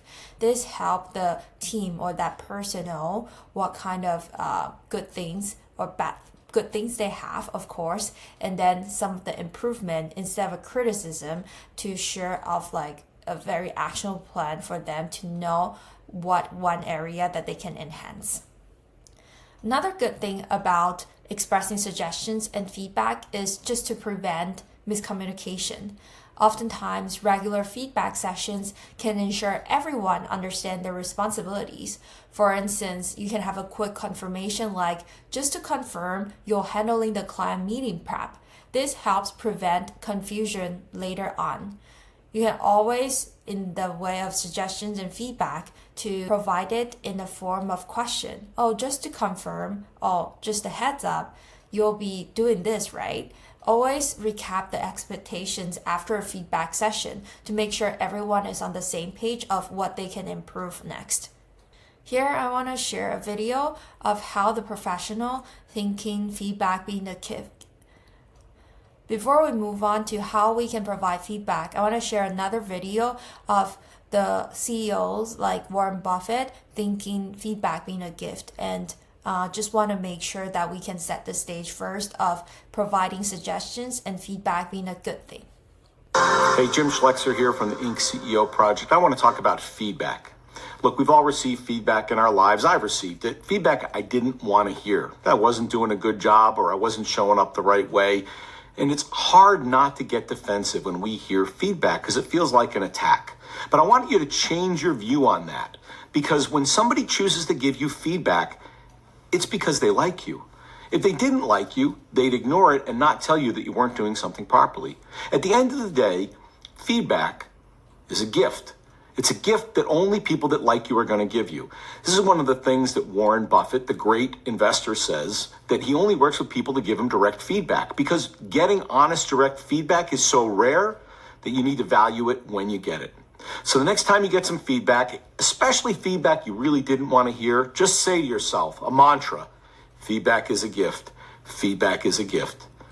If you treat it that way, you're going to hear it better, and you're going to get better and better and better. Okay, I want to pause a little bit of that video because I want to share the intention of me showing that video to you. The reason, because I want to share how Warren Buffett treats feedback very positively. I think that's a good thing. However, my hot take for feedback is not unlike what he said, feedback is always good. It's always for people who like you. My personal experiences at work and also a lot of other people is feedback can be categorized into two kinds. One is constructive feedback, which is good for you. Like he said, it can be direct, transparent, and it's very insightful for you to know how you can improve. The other kind of feedback, which I call bad feedback, is the kind of feedback that's not constructive without really examples or proofs, but just pure personal attacks. That also happens a lot, especially in workplaces that are very toxic or cutthroat. So you need to distinguish these two to understand what kind of feedback you are receiving. If it's a real positive and constructive feedback, or if it's just feedback out of nowhere. So always when there's feedback, ask for examples. If the examples are solid and you're aligned with, then that is considered a good constructive feedback. If not, then I think those feedback, you need to have your own judgment to see if that's like the right way for you to improve, or if it's just based out of that person's own personal interest. If that's the case, and if that feedback hurts you in some ways, then you need to figure out a way to be validating that feedback, no matter if it's like having that person to provide you with examples or seeking HR's help on this.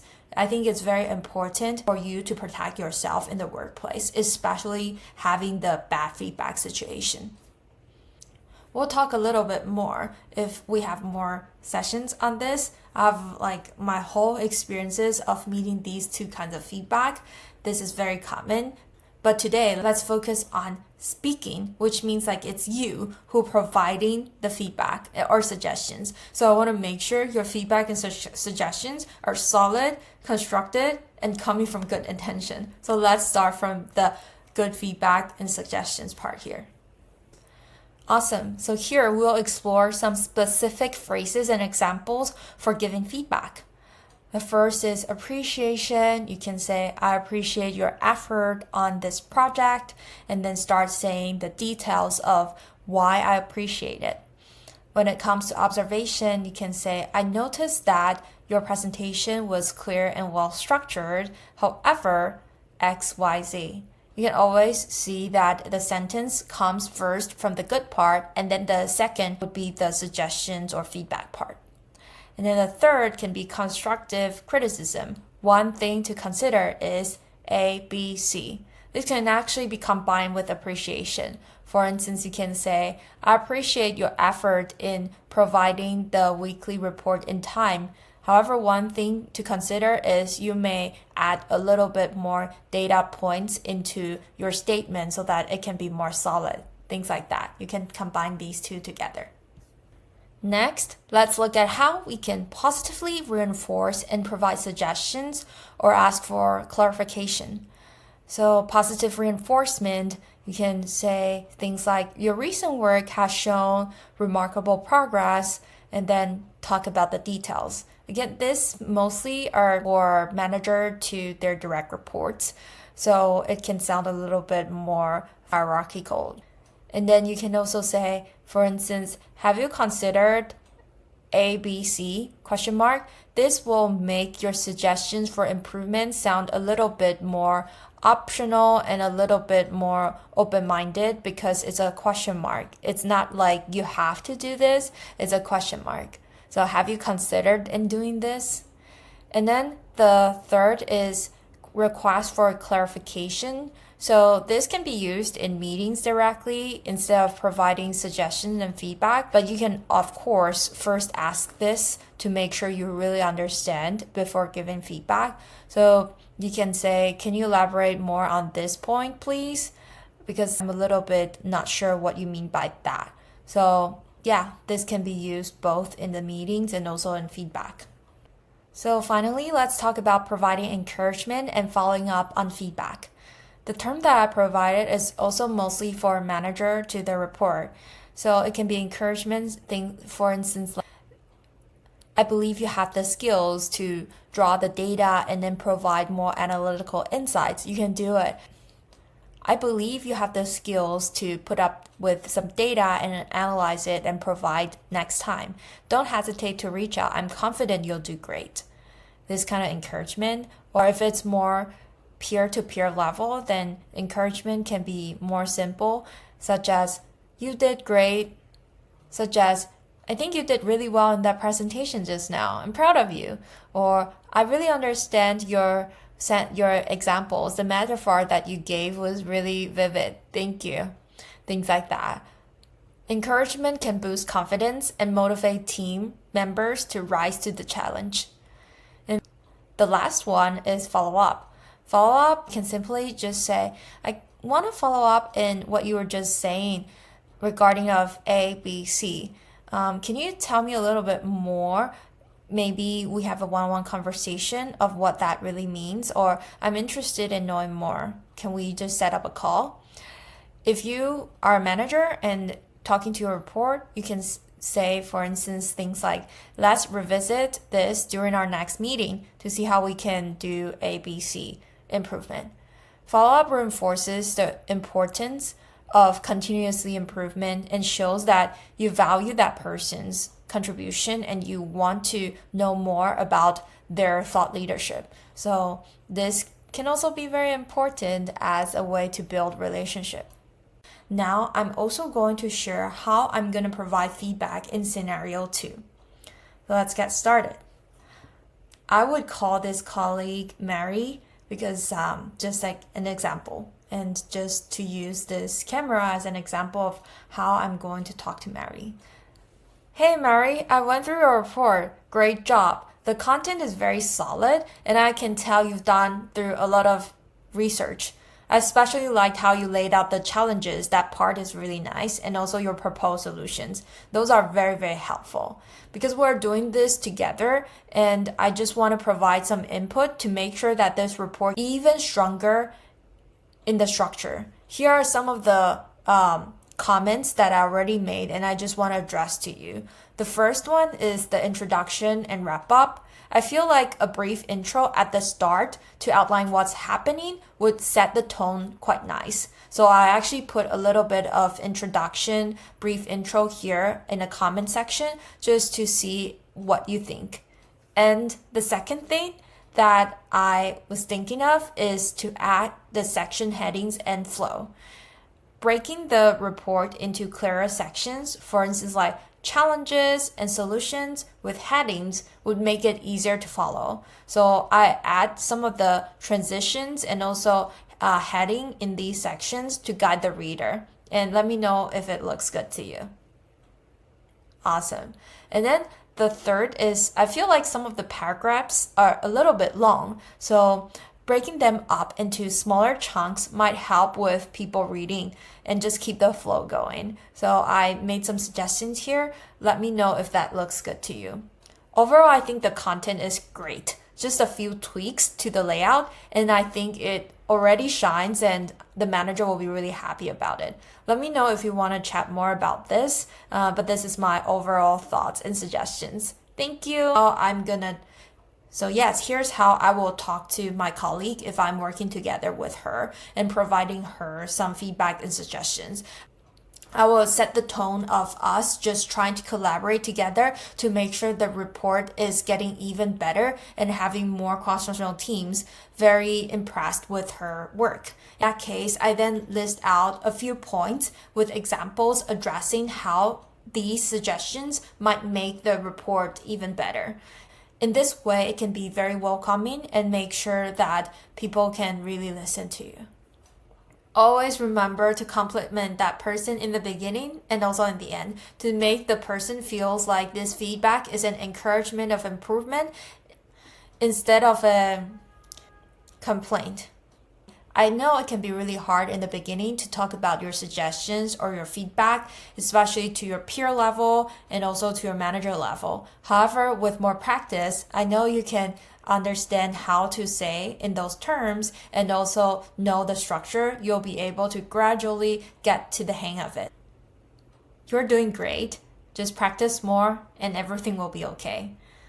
I'll see you in the next section. So now, after talking about meetings, after talking about suggestions and feedback, which usually happen in one-on-one setting, let's now go to the daily office communication. Daily office communication, because right now we are in this sometimes hybrid, sometimes always on-site, sometimes work from home situation. So scenario-wise, it can be face-to-face or on call. Content-wise, it can be ranging from small talk to difficult conversations. So we're gonna go through the small talk and difficult conversations part. And then as for the scenarios of face-to-face on call, I would say these pretty much are very similar. It's just that the percentage of small talk and difficult conversations can vary a little bit. In face-to-face conversation, it oftentimes is about, for instance, when you're going to micro kitchen or when you're going to pantry, if there's one in your office, then you will meet your colleagues there and you'll have to have that conversation of, hey, how's it going? How's your day? Good. How about you? Oh, what did you do last weekend? Oh, cool. That's so awesome. Things like that. Those are small talks. So you would have those small talk conversation a lot when it comes to face, especially if there's a situation of your colleague bring their dogs into the office, if it's allowed, then you need to pet the dog and you need to say good things about the dog. Oh, so cute. Things like that. So this happens a lot. But when it's on call, you'll notice that the small talk timing would decrease so much, and then we will jump to the topic straight in for very, very short period of time of small talk and then long period of time of just meeting agenda. And it's really towards like efficiency. However, both of them, there's no right or wrong. Face-to-face, it enhances the collaboration and also personal engagement. On call, people just get things done. So it really depends on how your office and the dynamics and also the culture.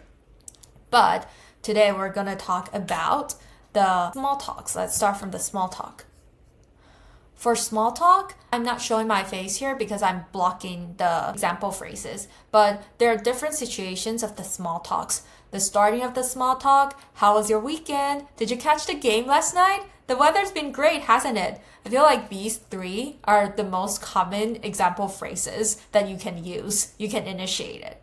So how was your weekend? So common.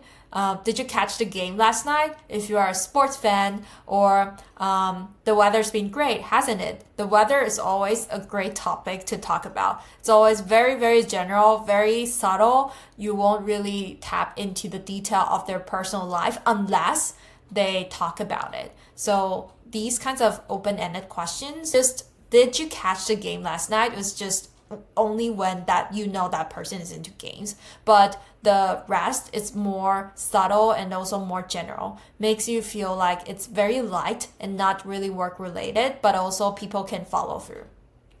And when it comes to responding, you can just say something. Depends on your level of privacy. Normally, for instance, in the US, people don't really, as far as my own experiences working here for a long time, depends on people. Some people overshare, but most people don't share that much.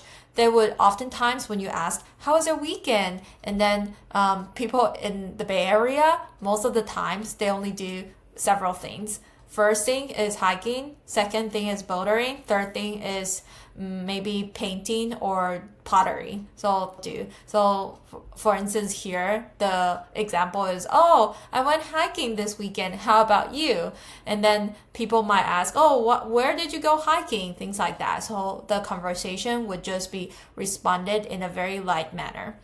Or for instance, they might say, oh, I went to this great restaurant that's near the Mission Street. It's a very creepy area. However, that restaurant is so good. It has the best Mexican food ever. Things like that. And then, yeah, that conversation would just get started in a very, very light way. And if you want to deep dive more, and you can look at the tone and also the expression of that person. If that person is in a hurry, then yeah, you can just say, oh, okay, I'll check it out. But if that person is very interested and goes towards you and want to talk more, yeah, of course you can deep dive. And yeah, you can always keep the conversation going by asking more about these light questions, or just want to ask them to tell them a little bit more if they come forward and they want to talk more. And if, let's say, not really, you're in a hurry as well, you can just politely tell them that, oh, you need to get back to work. So you can just say, oh, that's great. However, I need to run. I have a meeting in 5 minutes. I want to talk more about it later. I'll set up a coffee chat with you. See you. Something like that. Yeah, there's also example phrases here. Just want to show my face again and just share some of my experience with you. So I would say this small talk situation varies a lot. Like I said before, from among different companies, they have very different culture. When I was working at Google, we always have so many coffee chats because we all go to the barista and then we go together with different colleagues, different cross-functional teams, and just have like a very general coffee chat. There are so many small talks. At least when I was working there were so many small talks, and then we would just talk very casually on certain things. And maybe in 30 minutes, in the first 10 minutes, it's all small talk. At least that's for me when I was working there in marketing, and it was fun. And some of the companies that I worked for, on the other hand, they would really focus on just doing work, not talking about anything, just do work. So the small talk can be just 1 or 2 minutes. And it's usually happening online. And if it's even in the pantry or in micro kitchen, people don't talk about work because usually your counterpart is not in the same office as you. This happens a lot as well if you work in a satellite office. Yeah, so these situations can vary a lot in small talks, but the main point is small talk is very light. It's like something that I would say no consequence, no commitment of small talk. It's very light, and you can oftentimes prepare the answer to these questions because they all ask general things like what you did in the weekend, or for instance some of the news that you saw. So if you're that kind of person that needs to prepare for everything, then make sure that before you go to the office, just prepare some of the answers. If people are not asking you, just say it yourself, because that's what people would ask you when they see you anyway. You can just initiate the small talk instead of waiting. You can just say, hey, I went to that hike last weekend. How about you? So in that case, you become the initiator. People will think of you being very extroverted. This might be a good thing. So yeah, it's another way of thinking instead of being told or being asked, just to initiate the small talk, starting a small talk with them. Other than small talks, I also want to show you some of the scenarios that will happen in the office, not on the call. So in the office, there might be some other like normal office greetings, not even small talk. It was just, good morning, how's everything going? Or, hi, I just wanted to check in about the meeting later. These kinds of office greetings also very common.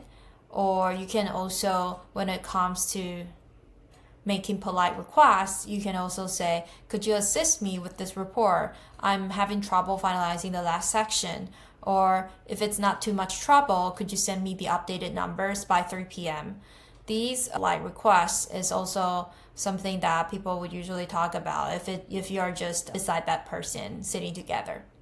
Other than that, when it comes to handling requests, in some situation that you see in movies or Netflix shows, there might be someone who's a rookie, and then your manager or your all coworkers were just trying to take advantage of you and handling a lot of requests to you. However, when it comes to that, how are you able to handle that in a conversation? You can accept it, you can decline it, and how you can say it is, for instance, you can say, I'll take care of this for you. you should have it by end of day if you accept it. If you decline it, you can say, I'm afraid I cannot get this done by today. I already have other projects. I can prioritize it first thing tomorrow, or I can ask my manager how I'm able to prioritize this. So this is very important when it comes to declining. Oftentimes, some managers have you do work that already exceeds your workload. The thing you can do is just to make sure you list out all the deliverables that you need to accomplish by the deadline, and then tell your manager to rank that priority list with you so that you would be able to deprioritize some of the requests that have been given to other people. Apart from that, when it comes to asking for clarification, this also happens not just in meetings, but in office communication. You can ask for clarification. So could you clarify that? This is so useful to use this term. Could you clarify? Could you repeat? I want to make sure I got it right. Or you can express your opinions. For instance, in my opinion, from my point of view, things like that. Or a question mark. Would you consider, how about we do this?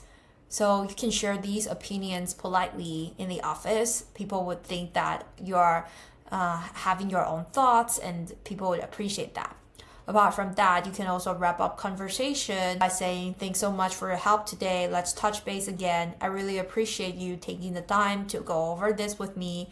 So this can be meeting conversation in the office, but also when it comes to you sitting together with your cross-functional counterpart. You just want to share with them your gratitude. By the end of the day, that's also very good. People will think of you as a very kind person. So what we addressed just now, small talks or daily office conversations, those are comparatively very easy because it involves just very lightweight conversation that doesn't really bring you to the point of spurring emotions from other people. However, when it comes to handling difficult conversations, that's the other segment that I was talking about, right?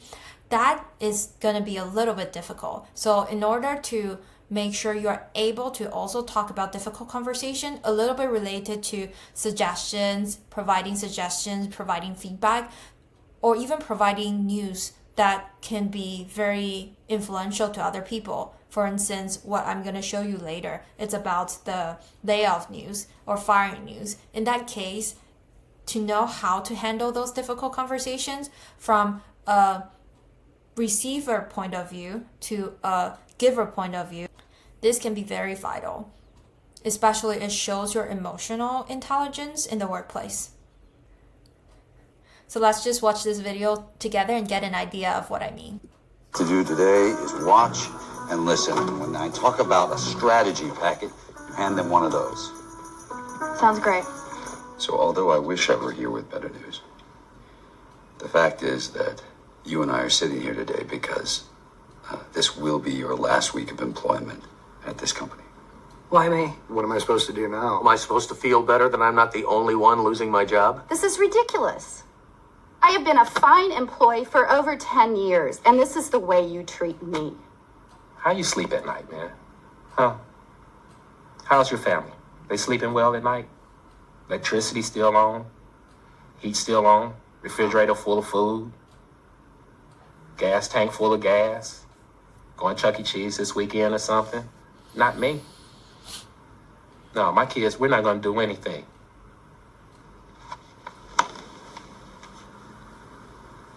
What do you suggest I tell them?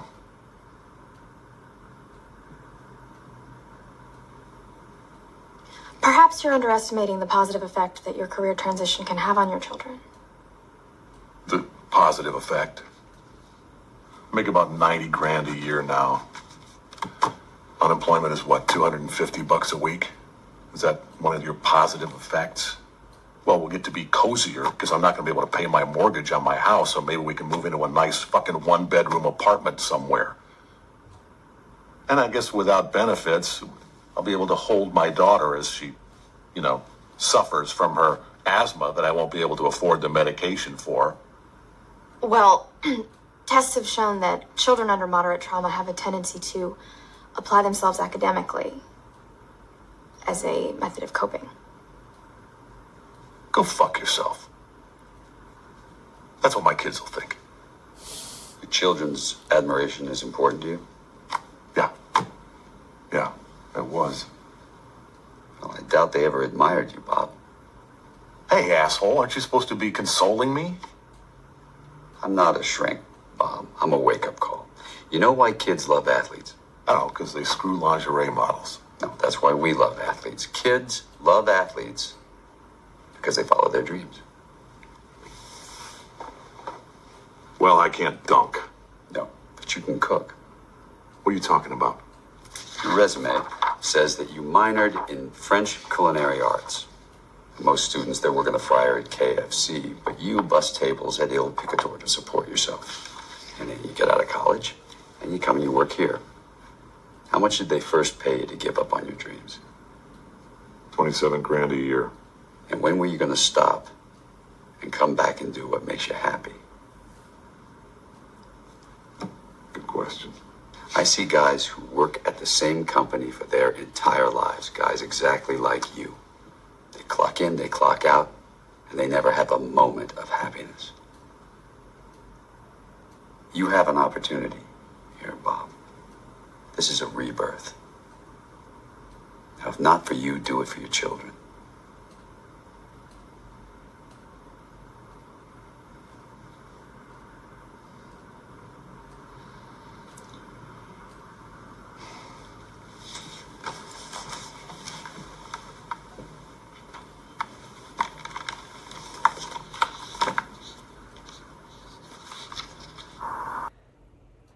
Cool. How do you all think about that video? That's from a very famous movie called Up in the Air. A little clip of it, and I encourage everyone to watch the full movie. Basically, you can see that person, the main character, needs to deal with a lot of difficult conversations because he's the one that will tell the firing news to some of the employees that have been working for a long, long time in one of the companies or many other companies. And I just also want to quote one of the sentences he said, as in many people been working, clocking in, clocking out in the same company that they do not like, but they just keep doing it because their dreams got given up by certain grant of money that the company has given them in the beginning. So I just want to share that we sometimes always need to reflect of what we're doing if we're truly happy about it. Yeah, with that being said, when it comes to handling difficult conversation, how you can react can differ you a lot from other people. And when it comes to telling those difficult conversation, you can also see the difference between a rookie of that female main character versus the very professional, experienced male character. How they let that hard conversations be received towards that receiver is very different. The woman, she talked about facts. However, she didn't talk with emotion when it comes to handling difficult conversations. When a conversation is difficult and that person is already emotional and you're still talking about facts, you don't hear them, then it's very hard for them to really listen to you. So always make sure that you can feel them and you can let them know that they are hurt. That's very, very important. Now I'm sharing with you some techniques you can use when handling difficult conversations. Imagine yourself, but this is not true. First thing, imagine you're one of the employees that have been called into the office, like Up in the Air. You're hearing the news that you're about to be fired. Regardless of what actions you're going to take after the meeting, it's after the meeting. For instance, if you're going to hire a lawyer or if you're going to just track the notes, examples of something that might be illegal, those are going to happen later. What you're going to do is you're going to handle those difficult conversations first when you're inside that room. So here are some techniques. First is to stay calm and professional. This is very important because when you show your emotion to the workplace, you already lose half of your credibility. This happened to me in my early career when it comes to difficult conversations. For instance, I would wish I got promoted half a year of me joining that company because I'm a stellar performer. So when it comes to mid-year performance, I didn't get an exception to be promoted. I completely went emotional. So this is not correct because it wouldn't get you further to show your emotion. So first thing, stay very calm and professional. Second, use neutral language. Don't show your emotion in your language. Also, don't show emotion in your expression. Just stay neutral. Stay calm, stay neutral, and just focus on the solution. For instance, you get fired in that meeting. What you're gonna do is, let's think about how, if there's a solution. For instance, we can think about, okay, if we can instead do like a certain period of observation, for instance, like a personal improvement plan, instead of getting fired immediately. Is there any middle ground solution before we come to the conclusion of getting fired? You need to see if there's any alternatives that are in favor of you versus just the being given like that notice. And then last is acknowledge their viewpoint. I know this sounds very hard, especially in nowadays workplace. People don't even give you any notice. They might just send you an email and tell you that you're laid off. In that case, then you don't need to handle those difficult conversations because they don't even want to have a conversation with you. So that's another case where you can go straight to ask for professional or legal help to see if you can find more, for instance, have more compensation, get a better severance package deal, so on and so forth. However, if there's still a conversation going and there's still space, see if there's still turnaround, see if there's still solution. Because oftentimes it will be about first some difficult conversations and then it will go to that firing, usually. But as I said, it's not always the case in the situation right now in the job environment. And then the next is acknowledging their viewpoint. Make sure you stay neutral, make sure you stay calm, and make sure that they can feel that you're hearing them. That way you can show that you're collaborating and also understanding where they're coming from. This is very important, especially talking to the manager. For instance, if let's say, just say I didn't get promoted, I talk to my manager, I understand that they have vouched for me, but the timeline of promotion is just not there yet. I acknowledge their efforts in helping me, then they would feel that, oh, I actually appreciate what they did for me. I think that's very important for them if they want to continue vouch for me in the next cycle. Okay, last but not least is to be direct and diplomatic. You need to share what you want. For instance, you want to get promoted, or for instance, you don't want to get fired. You share your desire to be direct and succinct in that point, and then also be diplomatic. For instance, after acknowledging the viewpoint, and then share with them what kind of action items or action plans that we can co-create together to hit the goal in a certain timeline that we are both aligned on. You need to make sure that verbally you say it really confidently, and also you can, in the meantime, it's very important to write it down to make sure that later it can be a proving point of this is what you align with that person.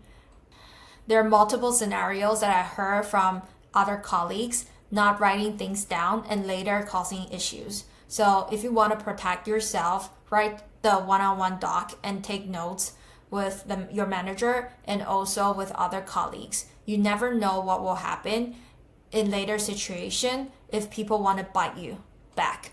So in order to protect yourself, you need to be neutral, stay unemotional, and also have proof. You can be a machine when it comes to handling difficult conversations, but also you need to make sure that others feel that you're not a machine. As in, you're very empathetic to the other person.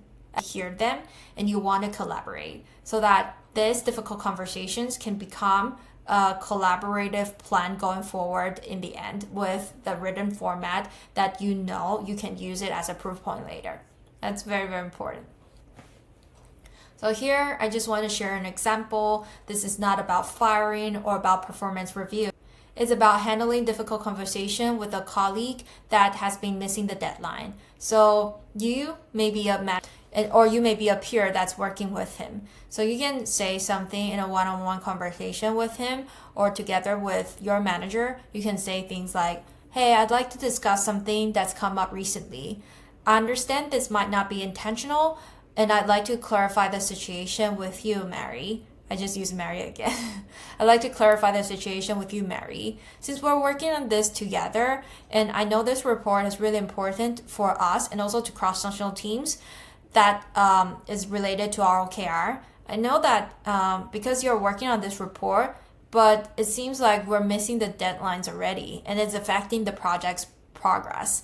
I want to make sure that how we find a solution of how we can address this. I'm open to your suggestions and also confident that we can work on this together. Do you have any suggestions? And then Mary can say A, B, C, and also her reason. And then you can just be a little bit more empathetic and then understanding.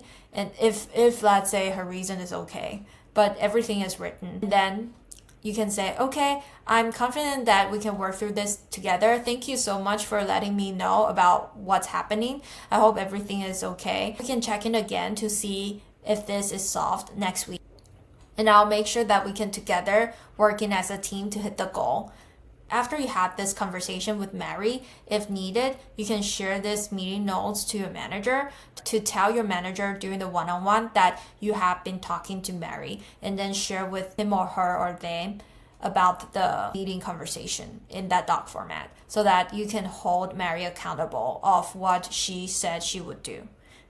Some of the role play scenarios for difficult conversations that I'm here providing optionally for you, and if you have a partner, you can play this role play with that person. If not, always use a mirror or always use a camera to record yourself. First exercise is a role play for difficult conversations. You can find any scenarios, for instance, the one that I just provided, or any scenario that's a little bit difficult, and provide a scenario of you trying to handle this difficult conversation to the other person.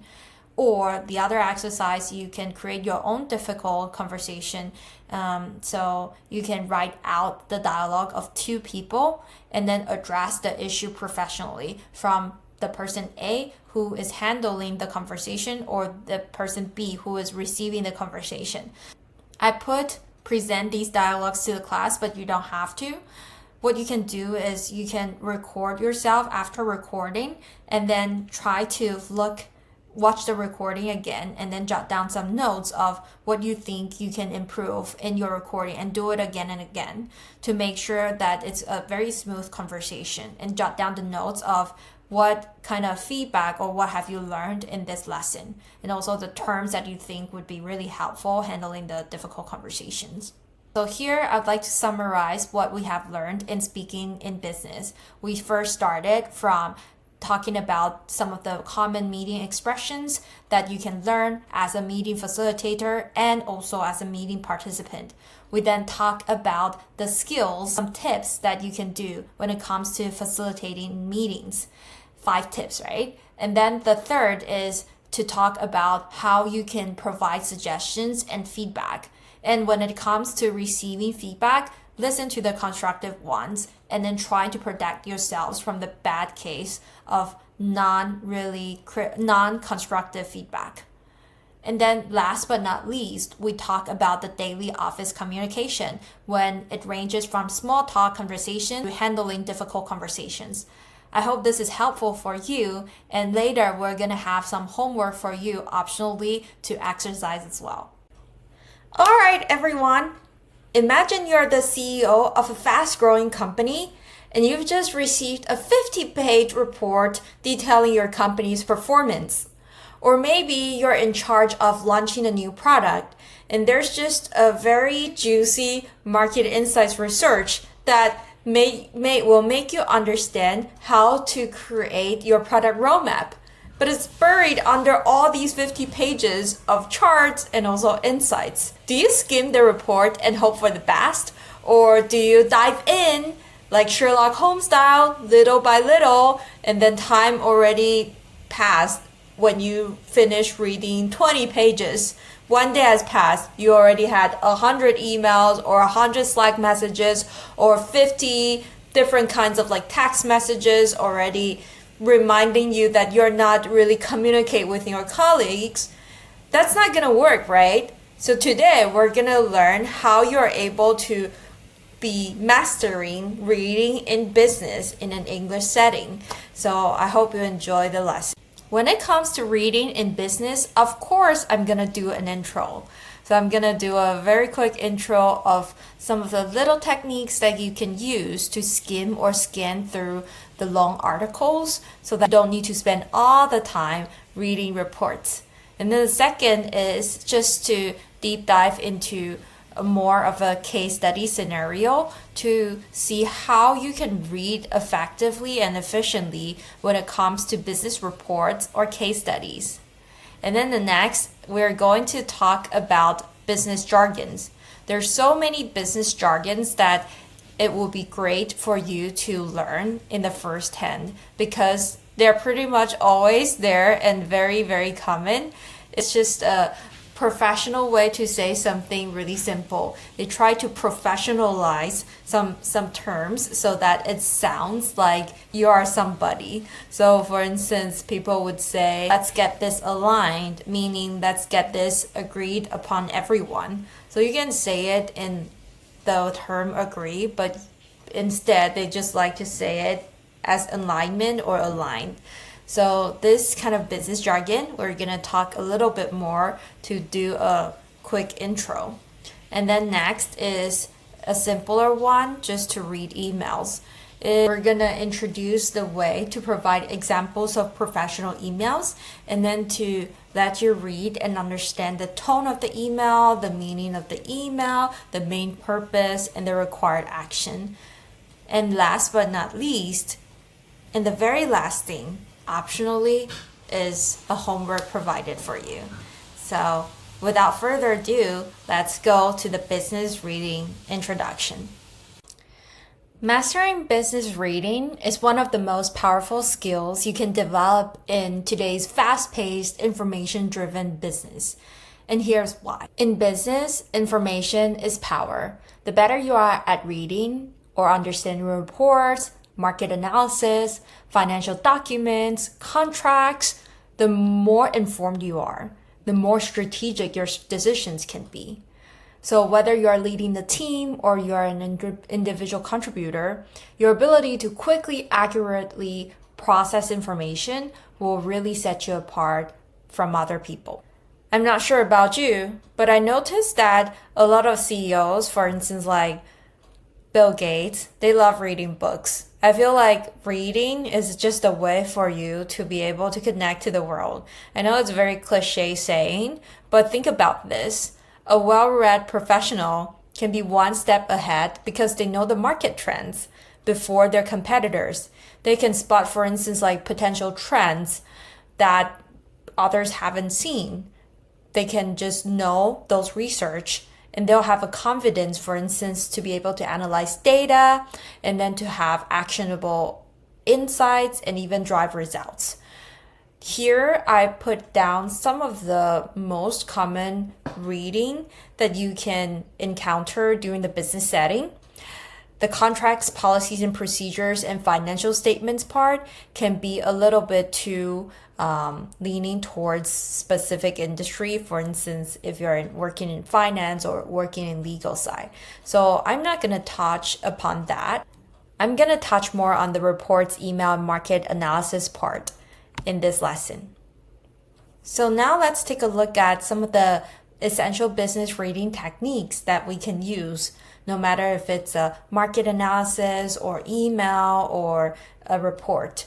These two techniques that I'm going to introduce is called skimming and scanning. These two skimming and scanning techniques will help you read faster and focus on what's important and save a lot of time when you deal with long reports or detailed documentations so that you can know where to read and then just don't waste time.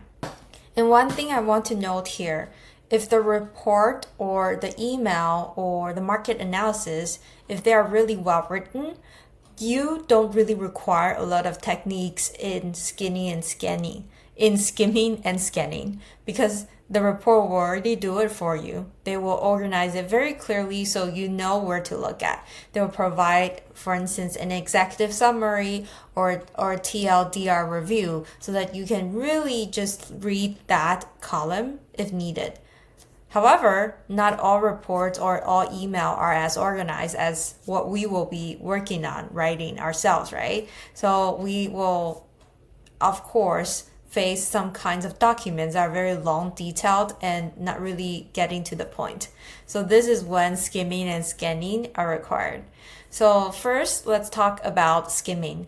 Skimming, you can think about it as flying over a text. You don't need to land on every word because, like I said, the writer might not be very sophisticated or might not really be well thought of. So every word is on the page. It's too much. And you don't need to land on every word. You're looking for the key points that give you a general overview. So here's how to skim effectively for a 50-page insights. Focus on the headings, subheadings, and also first sentences of paragraphs. Headings would usually tell you what it is about. For instance, the background, the goal, the action items, it will be in the headings. And then subheadings, it will talk a little bit about what the paragraph is about. And then the first sentence. And then the second bullet point is you can look at visuals like charts or graphs that look very important in the report or in the email. And don't worry about every word because the goal is to get a big picture. And the examples is you might skim an annual report to get summary of the company's performance or skim a project plan to understand the key milestones without reading every detail. And one little tip is honestly, if that situation happens, there's a 50-page review that you need to read. You just ChatGPT and tell the ChatGPT to provide an executive summary for you. That'll be the easiest. However, right now we need to train without the AI. We train our mind and we train our skills and then make it into here instead. So that's why avoid using ChatGPT for now. Just focus on the skimming to try to practice looking at the bullet points, looking at the visuals, focus on the headings, subheadings, and first sentences. We're going to go through an exercise later. As for scanning is like using a metal detector. You're looking for something specific within the text, whether it's a number, a date, or keyword. You'll use scanning when you really need to find specific information. It's kind of like a Control F that you're trying to look for. You're trying to find the term. For instance, you're trying to find the ROI. You're trying to find the North Star metric. You're trying to find the timeline. So you can use scanning as a way of that Control F just to find what you're looking for. You can move your eyes quickly over the text if you don't have that Control F. If you just have the hardcore paper, just move your eyes very quickly. Look for keywords or specific phrases. Focus on numbers or import data points in tables or lists. For instance, when you're looking at contract, let's say you're looking at a contract, and then you can find penalty clauses or important dates, or scan a financial report, then you can check, for instance, the sales or the ROI, something like that. It's just a way for you to look at specific information that you really need.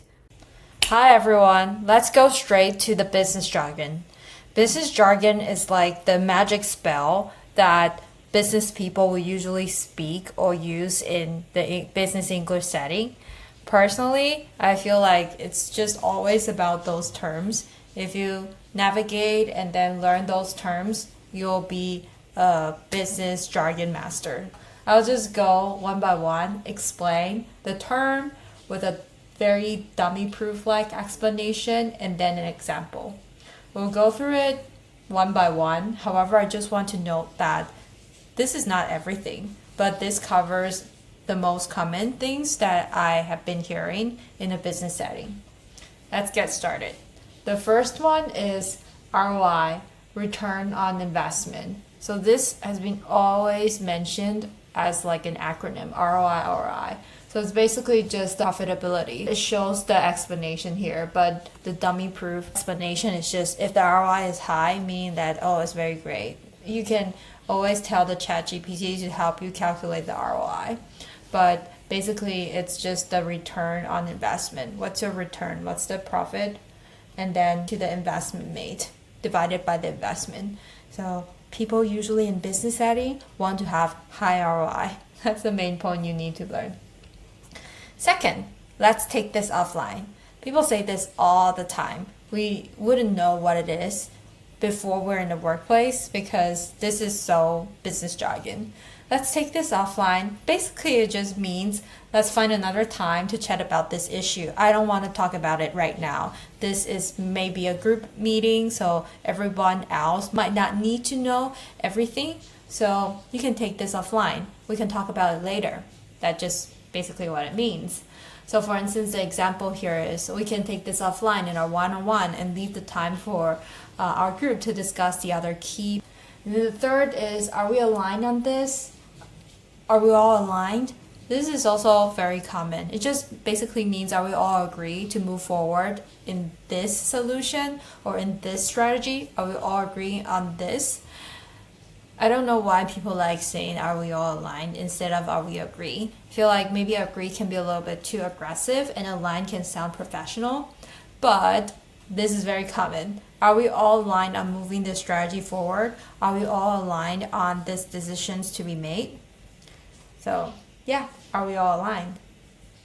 Let's get aligned and then move forward to the next term. KPI. So KPI is sometimes your KPI can be your OKR. OKR means objective key results, oftentimes used as a way to, when you're working on your performance results, you'll use your OKR system, objective key results, and then to write down what, for instance, your quarterly OKR, what your quarterly objectives you want to reach, and what kind of key results you want to make. That can be one of the KPIs in those key results. However, KPI here, it can be not just about your OKR, your personal achievement, but it can be about anything. For instance, the KPI for the company or the KPI for this quarter, not just about you. It can be like the measurable metrics. So basically, it just means, KPI just means the metrics that the team is measuring. That's just KPI. So for instance, our KPI for this quarter is to increase customer retention by 10%.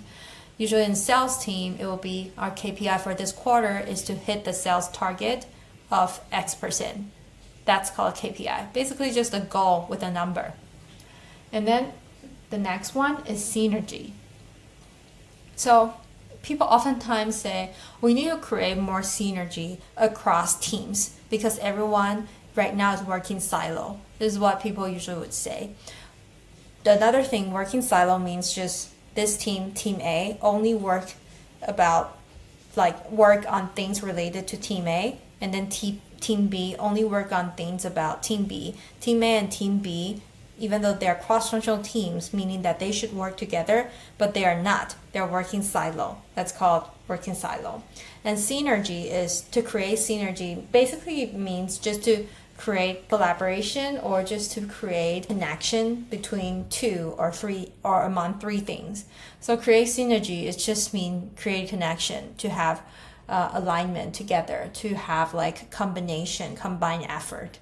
Just to create more collaboration, create synergy. That's how people would say. So when it says the merger created synergy between the two companies, allowing them to reduce costs and increase market reach, it simply just means that the merger created like ways of collaboration between the two companies. Yeah, so it's very simple, just meaning connection. And then next one is leverage. Leverage means that you can use that. I think the explanation is very self-explanatory, but it just means that to use a resource, something that's like very important, for instance, your capital, your asset, to gain a strategic advantage. So for instance, let's say right now, ChatGPT, they can use the resource of their of their AI, of their chat, for instance, of their AI training. They can use that resource as a, I don't know, as a competitive advantage compared to others. Or they can leverage, for instance, the number of people that are using the user base as a way to create more AI model with the big data right now that the users are generating. So for instance, then I can say right now the ChatGPT, they can leverage the user database to train the models even further. So leverage the user data resources to gain a strategic advantage. And then the next one is benchmarking. Benchmarking here.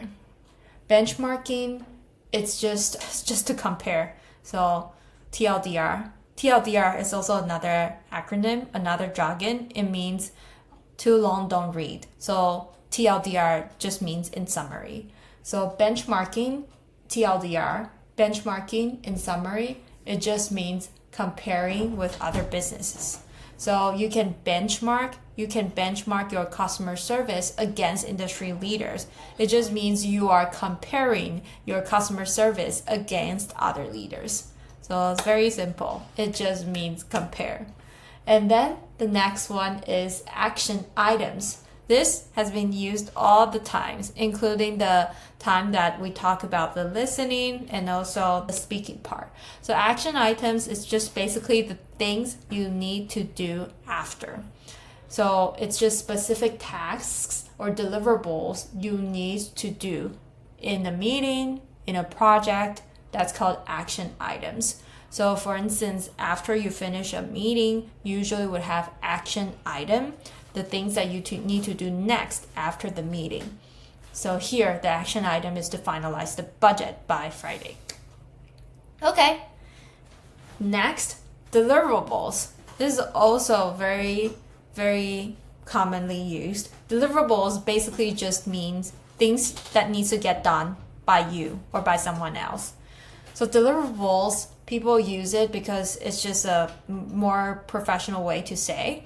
But for instance, here it says the final report is the main deliverable of this project. It just simply means the final report is what you need or what the team needs to hand in for this project. So yeah, just basically your task, your assignment, that is just called deliverables. Okay, and then the next one is touch base. Touch base just means basically just to, for instance, here it says, I'll touch base with the client later today to confirm the meeting time. It just means connect or contact. They just want to use another professional way to say it. So I'll touch base with the client. It just means I'll contact the client. You can take notes while I'm doing this. There's just a lot of jargon, business jargons that are just very, very, like you can just replace it with a very simple word. Scalability, scale. This also has been talked about in the speaking session, scale, business at scale. So scalability is just the ability for the business to grow. For instance, let's say the scalability, the business model, here it says our business model has high scalability. It just means that our business model has a very high potential to grow. Like it's not just like a business that is already very competitive, or it's not just a business that cannot grow at all. It has huge potential to grow. So scalability, it just means potential to grow, ability to grow. Sometimes in this situation, it will not be just a noun. Scalability has high scalability. You can also say it just in like another way, just verb. I want to scale the business, meaning that I want to expand, I want to grow the business. How are you able to scale the product? So it just means how are you able to grow that product. So it just means growth or grow. Okay, and then the next one is value proposition, or people would call it value prop. Value prop, it just means another jargon from value prop, very similar, is unique value prop. It just means the strength So one TLDR, one word is just your strength, your differentiating point. So your unique value point. So here it says, our value proposition is offering high quality products at affordable prices. It just means what makes us special is we offer high quality products at affordable prices. So value proposition, what makes us special? Low-hanging fruit, this is very metaphorical, but basically you can think about the trees, and fruits are the things that you can get, right? Those are good things. Low-hanging fruit are the fruit that are very easy to get. It just means that the tasks or goals that are easy to accomplish or achieve. So for instance here, let's start with the low-hanging fruit by addressing the easiest issues first. So low-hanging fruit, you can always say like, let's start with grabbing the low-hanging fruit. Just means let's start by solving the easiest issue of the whole problem. Okay, win-win situation. We say this all the time. So create a win-win situation means to create a situation or solution that would benefit all parties, everyone. So not just me, but also you and also everyone. It's a win-win situation. Okay, and then stakeholders. Stakeholders just simply means like individual or groups that have that are related to the project or business. So all the stakeholders, it does not mean like, for instance, like stockholders. Stockholders is just people who hold stocks of a company. Stakeholders just means that people who care about that project or are related to that project. It's just stakeholders. So basically a lot of people would say cross-functional stakeholders just means that the different groups of people from different teams that are related to your product area or your project. Next, bandwidth. Bandwidth is just basically it just means like your workload. Yeah, single word, workload. Bandwidth equals workload. So I don't have the bandwidth to take on another project this quarter, means I don't have the workload. Move the needle. Move the needle, it just means like to basically progress, to make some improvement, to make some progress. So we really need to move the needle on customer engagement. We need a new marketing strategy that will really move the needle on customer engagement. So that just means we need a new marketing strategy that will really help progress or make improvement on customer engagement. So yeah, move the needle, make improvement. Profit margin, very easy. It just means the profit, right? It means there's a formula, just means the percentage of revenue remaining after all expenses have been deducted from sales. So basically the numerator would be the profit, which is the revenue minus the expense. And then the denominator will be the total revenue. Okay, so this just, for instance, it says our profit margin this year was 25%, meaning a quarter of our revenue was profit. So yeah, very easy to understand. A quarter of our revenue was profit. So for instance, the revenue is $100. So 100 would be the denominator. The numerator would be 25. It would be the profit. Okay. The due diligence. By the way, the profit margin 25%, depends on industry, but that's pretty good. Due diligence. Due diligence means I know, you know a little bit, and I also know a little bit. Okay, I'll correct it. You know something, I also know something. That's called due diligence. So it often happens when it comes to making decisions. For instance, presenter A presents the idea, and then the team member B first listen to the idea and want to have some time to think about it, to really do some research.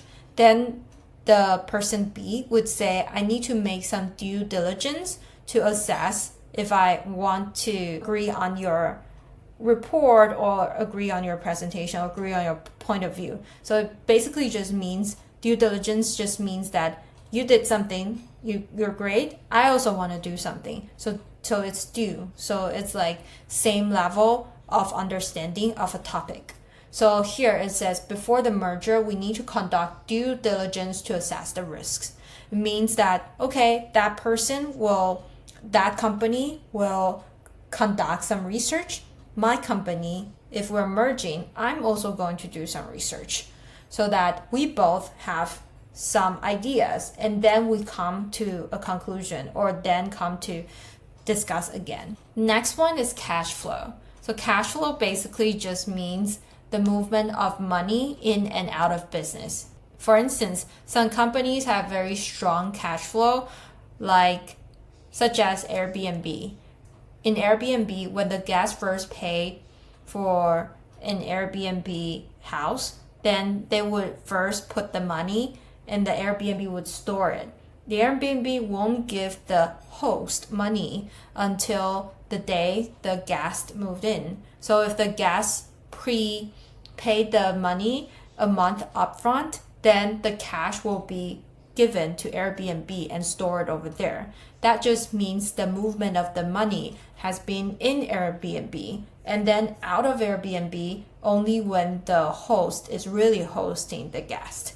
So that just means Airbnb has a very strong cash flow, the movement of money in and out to maintain critical operations. Those money being in a month of Airbnb's operation, they can do a lot of things. For instance, they can put it into a bank to store interest, or they can go buy stocks, stuff like that. Let's continue. The next one is market share. Market share here, explanation says it's the percentage of an industry's total sales that a particular company controls. For instance, you sell computer, the total sales of the whole European region for the computer industry, let's say it's 100 billion. And currently you own maybe 1 billion of sales, then you're 1% of market share.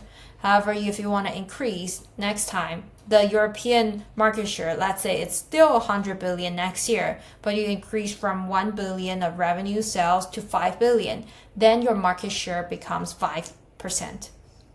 Great. Now let's move to P&L. P&L just means profit and loss. Just to say that I'm looking at the financial cost and also profit. I'm the P&L owner, meaning that I'm the one that can control, for instance, how much money to be spent in a company or how much money I can foresee the company would profit from a certain campaign or a certain product launch. This often happens when you're in the upper level leadership, you have the P&L ownership. Meaning, for instance, an example, I'm a marketing leader. I own the P&L for B2C marketing at OpenAI. That just means that for OpenAI B2C product area, they definitely have an annual budget to spend. That's the loss. However, you will also foresee how much profit the marketing campaign will bring to you. That's a profit. So you are the P&L owner, meaning you can control the profit and loss by estimating the profit and then also thinking about how to use the marketing loss as a way to do investment. Next, let's go to upsell. Upsell is just a way to encourage customers to purchase more expensive products or extra items. It's very easy to understand if you think about, let's say, iPhone. When it comes to iPhone, there's iPhone 15, iPhone 16, 17, let's say 20. When it comes to iPhone, you want to buy iPhone 18, but there's an iPhone 19 that have better feature. They probably, for instance, in their website, they would just encourage you in some ways, telling you iPhone 19 has better feature. So they're trying to upsell you. Or, for instance, after you purchase a iPhone product, let's say iPhone 18, they sell you the case as well, or they sell you the AirPods as well. That's a way of upselling for you to purchase additional products. So here, our sales team is trained to upsell complementary products during the checkout process. It's kind of like iPhone. If you buy an iPhone, and then you would also be advertised to buy the iPhone case. Next, acquisition. So acquisition just means purchase. The company announced the acquisition of a smaller competitor. The company announced that they just purchased a smaller competitor. Very easy. Risk mitigation is just strategy to reduce risk. Mitigation, reduce risk. Very easy. We need to develop a risk mitigation plan for the new project to avoid potential delays. We need to develop a plan to reduce our risk for delaying the new project. Break-even point is when there's a time the total revenue equals the total cost, meaning that there's no loss and no profit. If you break even, it means that after that break-even point, you have a high chance that your net profit would become positive, meaning that you would now have profit instead of continuously losing money. So here it says we reached the break-even point after 6 months of operation. It just means 6 months ago, the company were losing money the whole time until the 6th month, that month hit. And then there's no profit, there's no loss. And after 6 months, they reach the break-even point. There's a high chance that afterwards they start to profit. Awesome. We're finally going to the last one for now, strategic alignment. Strategic alignment here is very similar to the term before. Are we aligned on this? Do we all agree? So it's just, this is the verb and this is the noun. So strategic alignment just means are we all agreeing? We are all agreeing and aligning on this strategy. So it just means that all the actions we are agreeing, and also it's aligning as in that it's like the same direction of the other. So here it says it's crucial that this initiative has strategic alignment with our core business goals. So core business goal may be ABC, and then this new initiative is aligned, meaning that they are in the same direction. They are agreeing with each other. There's no conflict. So that's called strategic alignment. They might even enhance each other. Great. So these are all the business jargons that are very, very common in meetings. How are you guys feeling? You learned a lot? You can pause here a little bit, make some notes, and then try to see if you can use these terms to sound very professional in the business setting. And I'll see you in the next section. Hi everyone, today we're focusing on a single business report and a single business case study to develop techniques for reading and understanding business documents more efficiently. You should have already got all the downloads in the download section, and I would use this as an example to demonstrate how to pull out key insights quickly. And I just want to say this before deep diving into these two different documents, is that these two documents are really well written and much shorter than a lot of the normal business reports or case studies.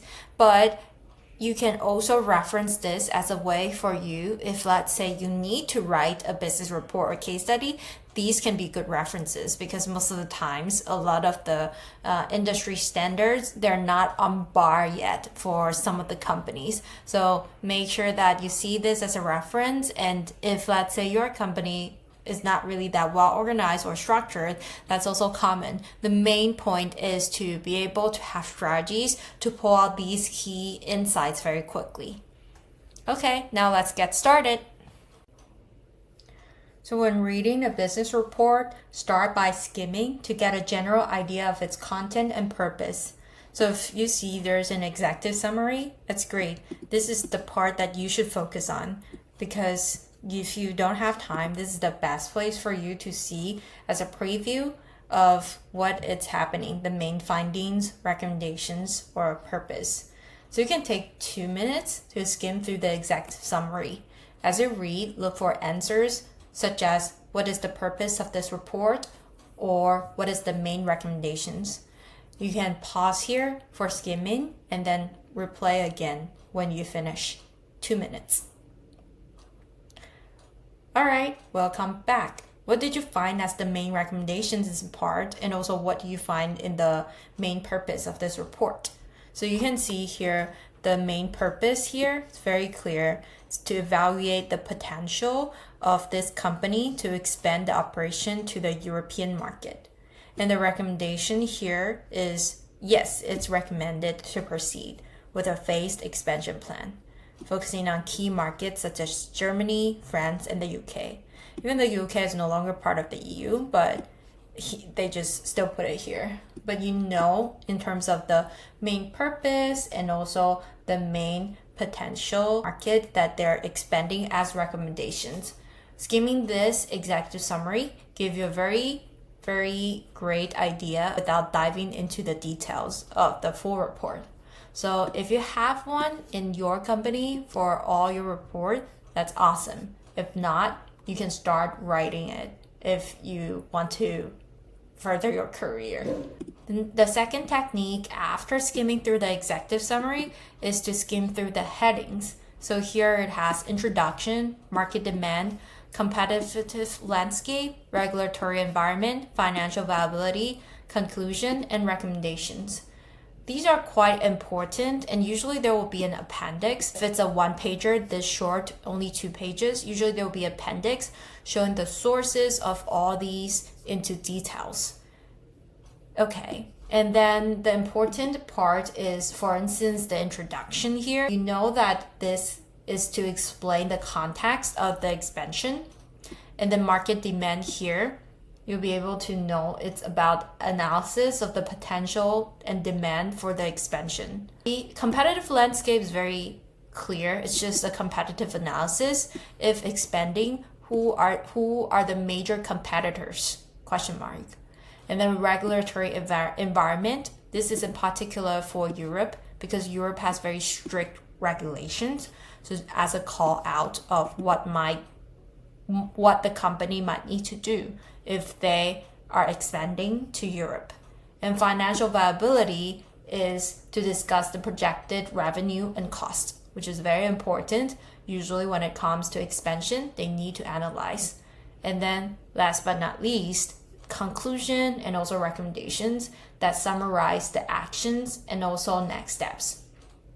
So for business reports, these sections are all very crucial, and especially the market demand part, financial viability part, and also the recommendations. These are very important because it contained usually the primary arguments supporting financial data and also final recommendations. For the market demand part, this section discusses the potential for growth and demand in Europe. For instance, here it says the software industry in Europe is projected to grow by 8% annually over the next 5 years. This kind of specific number point out the European market, why it stands out, and how much market demand there is. So in terms of this, you can see the justification of expansion here. There is market demand, and it's a growing pie. Okay, second is the financial viability. It's a financial projection of what the main extra revenue we're going to gain as a company if expanding to Europe. So this part, you can see the financial numbers such as 20% revenue growth projection. This helps decision makers to evaluate if the investment is worthwhile. Lastly, in the recommendations part, this is very clear report. It shows in verb of what the company needs to do and in different cross-functional teams. So first, you should begin expansion. Very clear of the actionable part and also which company, which industry level. And then also to do investment in local marketing efforts, to legal part to build full compliance with GDPR, and then operation part to build a local office for each of the target countries to manage operations and also customer services. The recommendation part, these are all very actionable and gives concrete steps that the company should take. So in these kinds of business documents, those three, market demand, and then financial viability, recommendations are very important. The rest are also really important. And especially when it comes to the digital format, you can always Control F and then search. And you can search for certain phrases that indicate important ideas. For instance, you can search for recommend, and then you will see the recommendations, or you can see, for instance, growth opportunities, or you can see, for instance, like revenue. These kinds of data or key phrases are very important to skim through. Last but not least, the data in business reports, for instance, 20%, 15 million, these kinds of financial data supports the main recommendations. So the data points can be backed up for recommendations of expansion. So when you're reading, focus on these numbers. They help us understand the argument's strengths and whether the recommended actions are backed by realistic projections. So let's review what we learned. You can read through this carefully again later, but the general idea, the first few minutes, we start with skimming.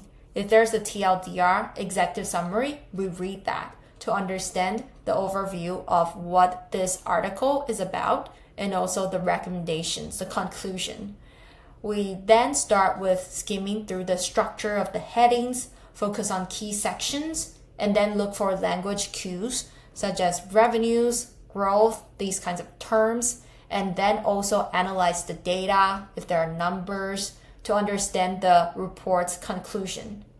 Consider practicing these techniques to build your skills. And then we can go to the case study section to learn more. So case study section, very similar.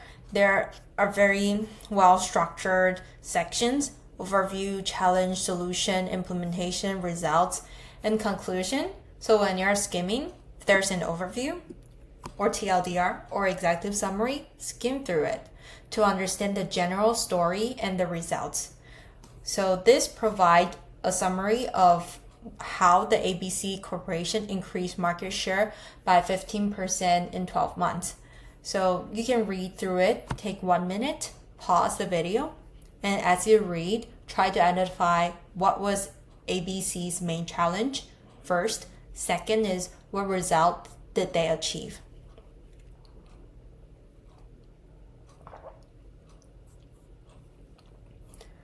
All right, what did you notice? You probably would notice that the main challenge is they are facing stiff competition in the North American market, and they want to increase the market share by strengthening the positioning. So that's why they implemented a series of strategic initiatives, and then the result is there's a 15% increase in market share. By skimming the overview, we get a quick sense of the problem and the result, so we know what the main story is about. And these case studies, as you see, the next thing is also look at the headings. They usually follow a very straightforward structure: challenge, solution, implementation, and results, conclusion and next steps, and appendix if needed. You know the structure, and it helps you focus on specific information in each section. For instance, challenge explains the problem they're facing or they faced, which was stiff competition from other companies and the need to increase market share. Solution outlines the strategy they chose to address this challenge. Implementation here describes how they executed these challenges with their strategies. And results show the what. Implementation is the how, results is the what. It shows the outcome, whether the solution worked or not. And in terms of the key sections to look at, I would recommend the challenge part, and then the solution, and then the results. So the challenge part is basically describing the competition and the struggle When it comes to main challenges, this section sets up the rest of the story and explains why action was needed. And for the solution, here, the company details the specific actions they took to address their challenges. We can take 2 minutes to read this section on your own. As you read, think about which strategies seem most important. You can pause here and then come back after 2 minutes. Cool. Welcome back. Which strategies do you think were the most effective? They didn't state out explicitly here. They stated out the relevant performance results of each here in the implementation part. And then the result part, it shows the total results of these implementation.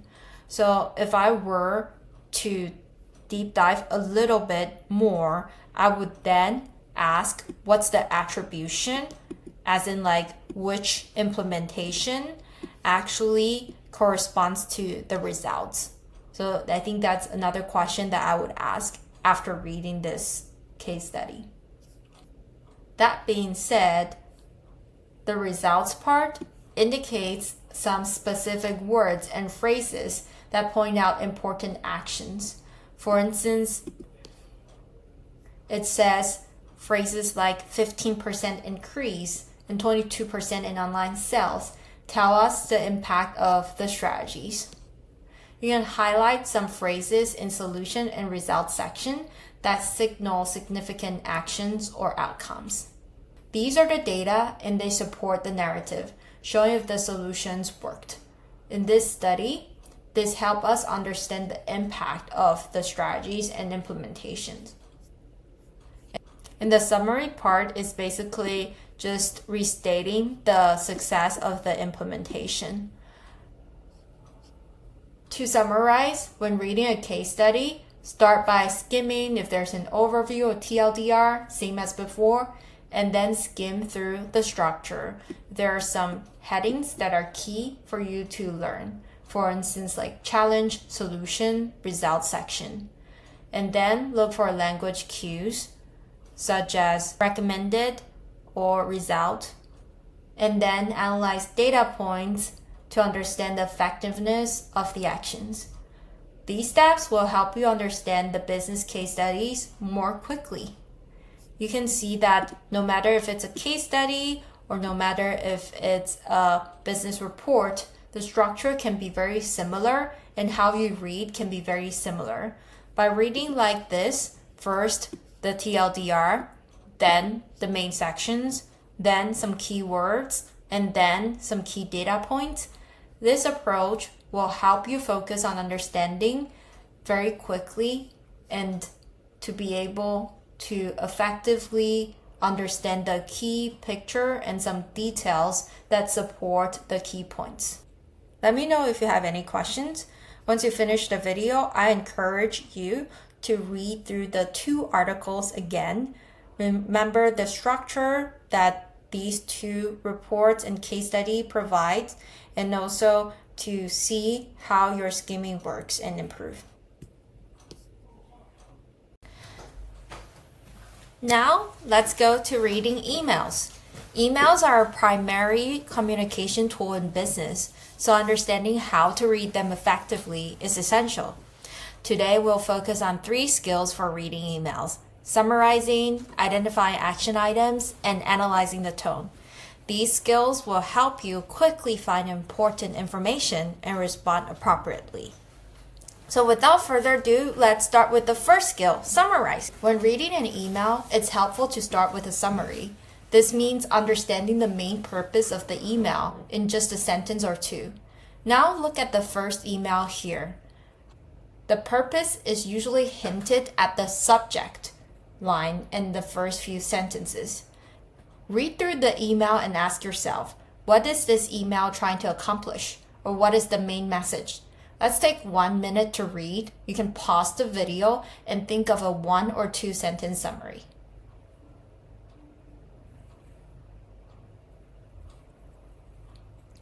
Alright, What do you think is the main purpose of the email? The main purpose is very clear here, is the upcoming team meeting. This person, Kim, wants to invite that person to the upcoming team meeting. And then the objective is to discuss the progress of XYZ project. So yeah, this is the main purpose, is to invite the team to a meeting, confirm attendance, and gather agenda items. Summarizing helps you quickly identify why an email was sent. The second that I like to share is identifying action items. So emails here, they often contain specific action items. Like, let's say here, the second paragraph, please confirm your attendance and let me know if you have any topics you would like to add to the agenda. So you can see here that the phrases such as please confirm your attendance by Friday, this indicate an action with a due date. And now we can look at the second email. This email is a little bit more complex with multiple action items related to a team meeting. As you read, look for phrases like each team lead should, or John, please ensure, which show who is responsible for what. So you can take around 2 minutes right now to identify each action item. Pause the video and note who is responsible for what and the deadline, if any. Okay, so now we can take a look together. Here, it's just the outline here, the first sentence, why we're doing this. It's to take a moment to review the progress of the ongoing project, and then the agenda topics. And here in the agenda topics, it says each team lead should prepare a brief presentation summarizing the team's performance. Action number 1. And then second is, let's see, John, please ensure your report is updated. And here's the deadline. And then the third is Sarah, to compile feedback from the last 2 projects and present your findings on what worked well and what could have been improved. And then fourth, expect all teams to submit a revised action plan for the upcoming quarter by October 11th. And then fifth, confirm your attendance by the end of the week and let me know if any additional topics to be added. Here, this email lists very many tasks and responsibilities, but if you look at the action items and only look at them, you can see this action item is clearly needed to be done by some person, for instance, team lead or John or Sarah, and then on what kind of task and by what deadline. So this is not a easy reading email, I would say, because it's not really clear on action items. You need to figure out yourself, but by knowing the summary and then look at the action items when you're reading, it can be a lot clearer for you. You are kind of restructuring the email yourself. And last but not least, to analyze the tone. The tone of an email tells us how formal or informal the tone of an email tells us how formal or informal the message is, and it affects how we should respond. Tone is often established through the words chosen by the sender. For example, in the first email, let's go back. For example, in this first email, it says, "Dear team, I hope this message finds you well, and also best regards." Suggest a polite and formal tone. In the second email, there's a focus on team alignment and performance metrics. Phrases like, "I would like to take a moment to review our progress," and also, "Thank you for your hard work," create a supportive yet formal tone. We can take a few minutes. We can pause here and you can think about each email, the first one and the second one. Do you think they are formal or informal? What words or phrases support your answer? To me, when it comes to analyzing these 2 emails, it looks like to me this one seems to be a little bit more Formal, as in not towards internal team, but towards cross-functional team, because it's a little bit more polite and also more organized and concise. And then the second email, on the other hand, seems to be a little bit messier and sounds like more internal. This is just based on the tone. And especially the best regards, it says best, versus here it says best regards. So the second email sounds a little bit more informal. Recognizing the tone helps you choose the appropriate language when you are replying. So to wrap up, we covered 3 key skills for reading emails: summarizing, action items collection, and then tone, understanding the tone. Practicing these techniques will help you manage emails more efficiently and communicate effectively. Hi everyone, welcome to Writing in Business. In this module, we're going to go through a lot of interactive sessions, so please prepare your pencil or pen and also a notebook. Put it on the side, and then we sometimes need to pause the video to do some writing exercises and then rewatch the video for some references. So let's get started on this very important module. So before going through these agenda, you might ask why writing in business can be very important. I think this is very self-explanatory because just me and you talking, for instance, you and I are in a one-on-one situation. I'm your report or you're my manager, either way. So after this one-on-one setting of speaking in person or virtually, you need to talk to some other people about what we have mentioned. For instance, in that case, you wouldn't really set up a meeting and then just to talk about what we have talked about. What you would do is you may be writing a quick note, or you may be writing an email, or you may be even, if this is very important, you may even put it into a business report in writing. In that case, everything, the most common communication format is not really speaking in business, is actually writing. So that's why it's so important to write effective emails and also great business reports.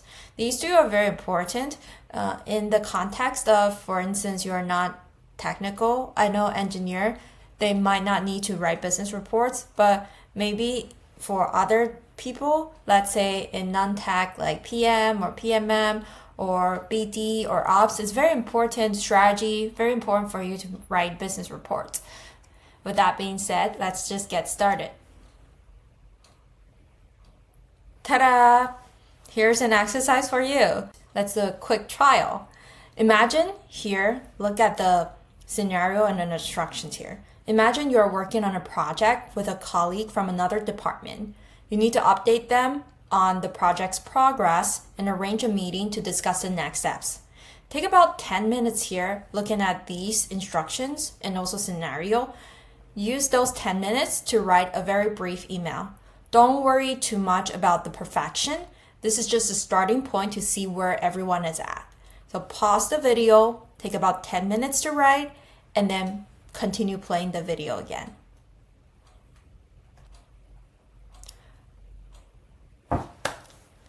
Now that you've written a draft, very good, put it on the side, and let's first look at the structuring.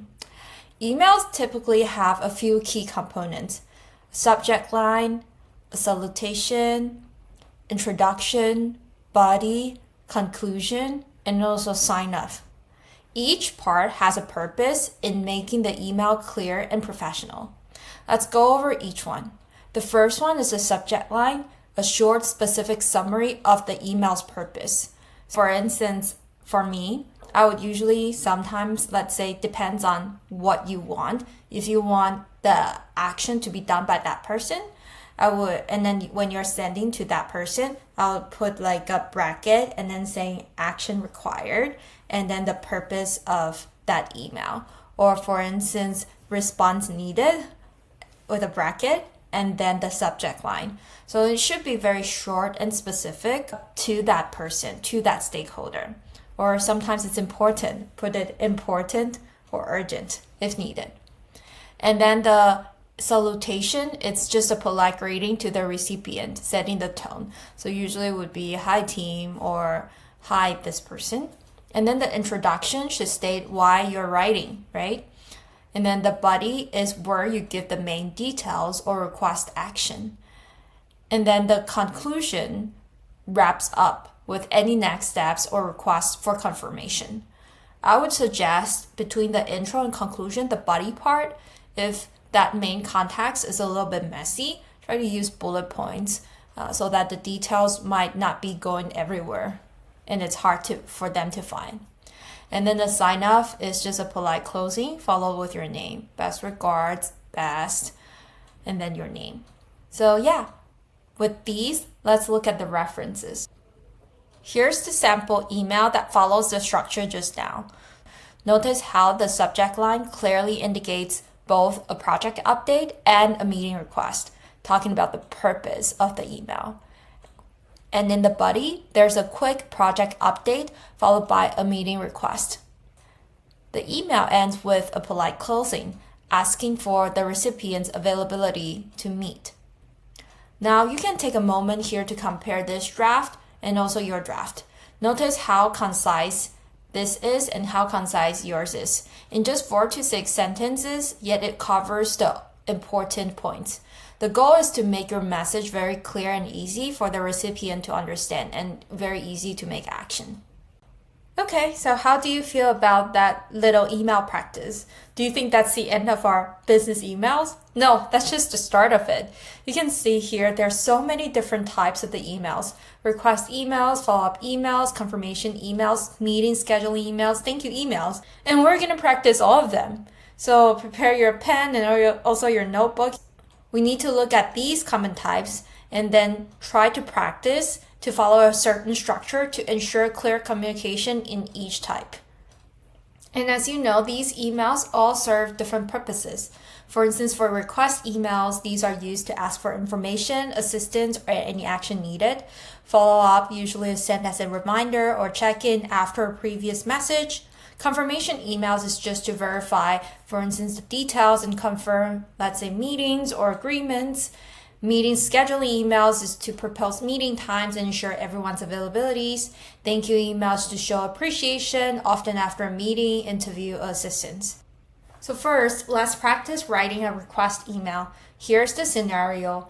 Imagine you're part of the sales team and your department head needs the sales report for a presentation. The person responsible for the report hasn't sent it yet, and the deadline is coming up. In your email, clearly request the report, express the urgency, and explain why it's important to have it by the end of the week. You'll have 10 minutes here. You can pause the video and then come back again to write a concise email that includes a polite greeting, the reason for the email, a clear request with the deadline, and any offer to help if needed. Remember to keep it professional and straightforward. This exercise will help you practice request information effectively while showing respect for the recipient's time. You can pause here, and when you complete the request email draft, you can come back and play the video. Let's take a look at the sample answer for the request email here. Notice first the subject line, urgent request for updated sales report. This immediately communicates the urgency and purpose. The opening is polite. I hope this message finds you well. Very polite, followed by a clear request with the deadline. I'm reaching out to request the updated sales report for Q3. We need this report to finalize next Monday. If you could kindly send it by Friday, this is the deadline highlighted. It will help us stay on track. This email ends by offering assistance, showing cooperation and professionalism. The structure helps the recipients understand what's needed and also why it matters and offer help so that it doesn't sound like you're just purely requesting. Compare this request email to what you wrote. Are there elements from this sample you could incorporate into your own writing? Jot down some notes and take feedback, and then see if you can rewrite your request email again. You don't need to follow this exact sample answer, but try to rewrite yours based on the feedback here. Now, let's go to the next one. Our next exercise is a follow-up email.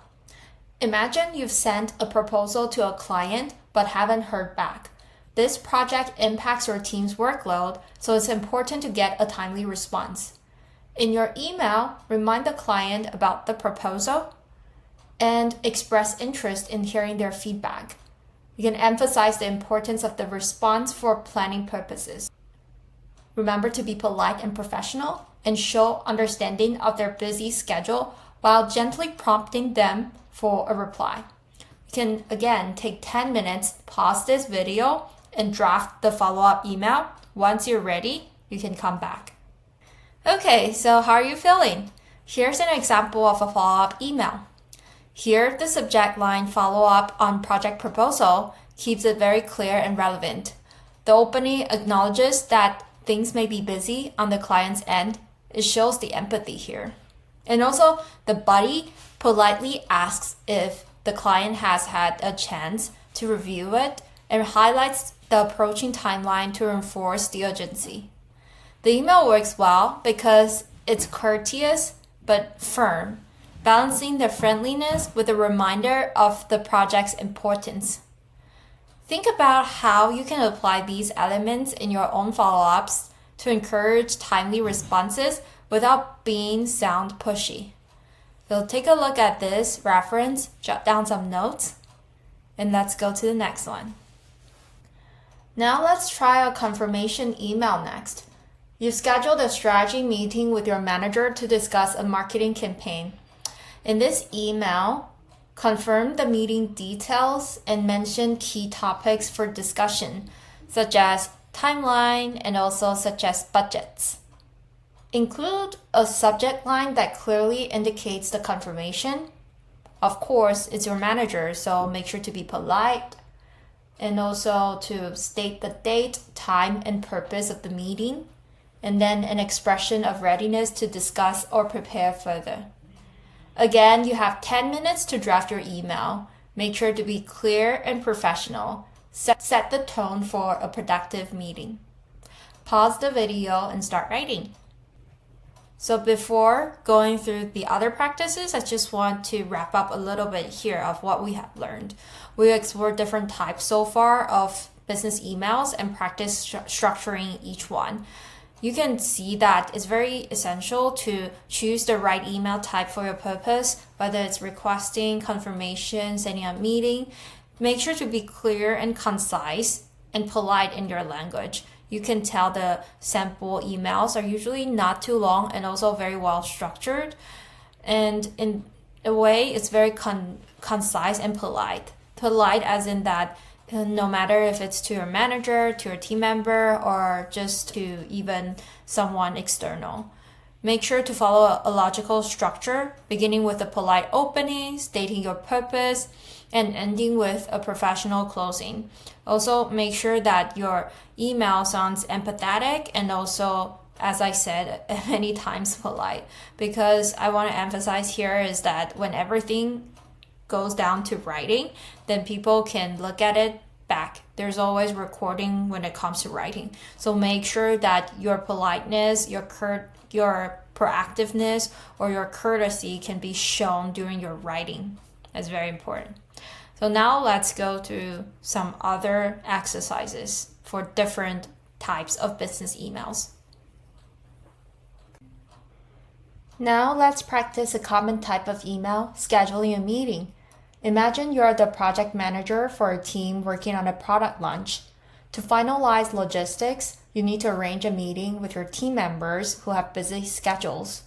This email is to suggest a few time slots and stress the importance of the meeting. When writing this email, some tips is suggest multiple time slots to give your team options. The second is maybe emphasize the meeting's importance so team members understand the need to attend. And then the third is to request confirmation of their availability to ensure you finalize a time that works for most.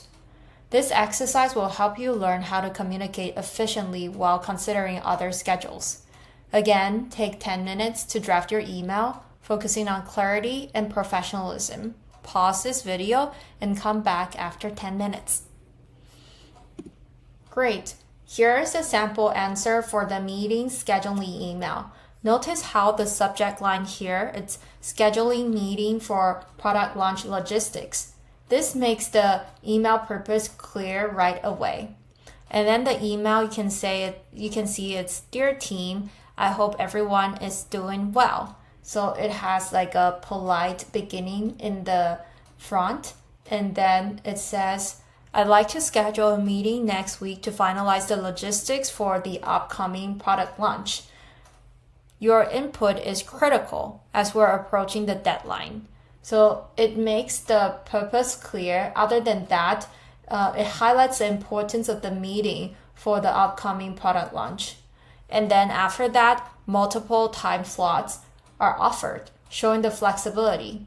And there is a polite invitation for team members to suggest an alternative if none of the options work. This way, the email is both professional and considerate of everyone's schedule. You can see it says, look forward to your responses, best regards, and then the manager's name. You can note the phrases that help convey the importance of the meeting. Your input is critical as we're approaching the deadline. This emphasizes the attendance is valuable, which encourages a positive response. So as you can see here, take a look at yours and also this sample. Take some notes of how the manager tries to do the scheduling meeting while making sure it's professional but sound urgent and critical, and in the same time still courteous to the team member. And then reference this one and compare yours, jot down some notes, rewrite yours again if needed. Now let's move on to a thank you email. Imagine you just completed a job interview and you'd like to express your gratitude to the interviewer. This email is your chance to show appreciation and leave a positive impression by reaffirming your enthusiasm for the role. This is very helpful and common right now in this very, very hot job market. Try to, in your email, express appreciation for the opportunity to interview and mention something specific discussed in the interview to make it more personal, and also to reiterate your enthusiasm for the position and readiness to contribute. A well-written thank you email can set you apart as a thoughtful and motivated candidate. Take 10 minutes here to draft this email. Focus on the sincerity and also professionalism.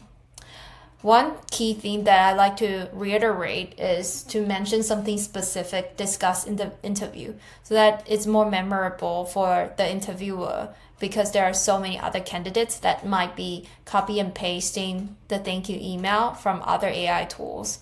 So in order to make yourself stand out, to do something personal like this will make your thank you email stand out.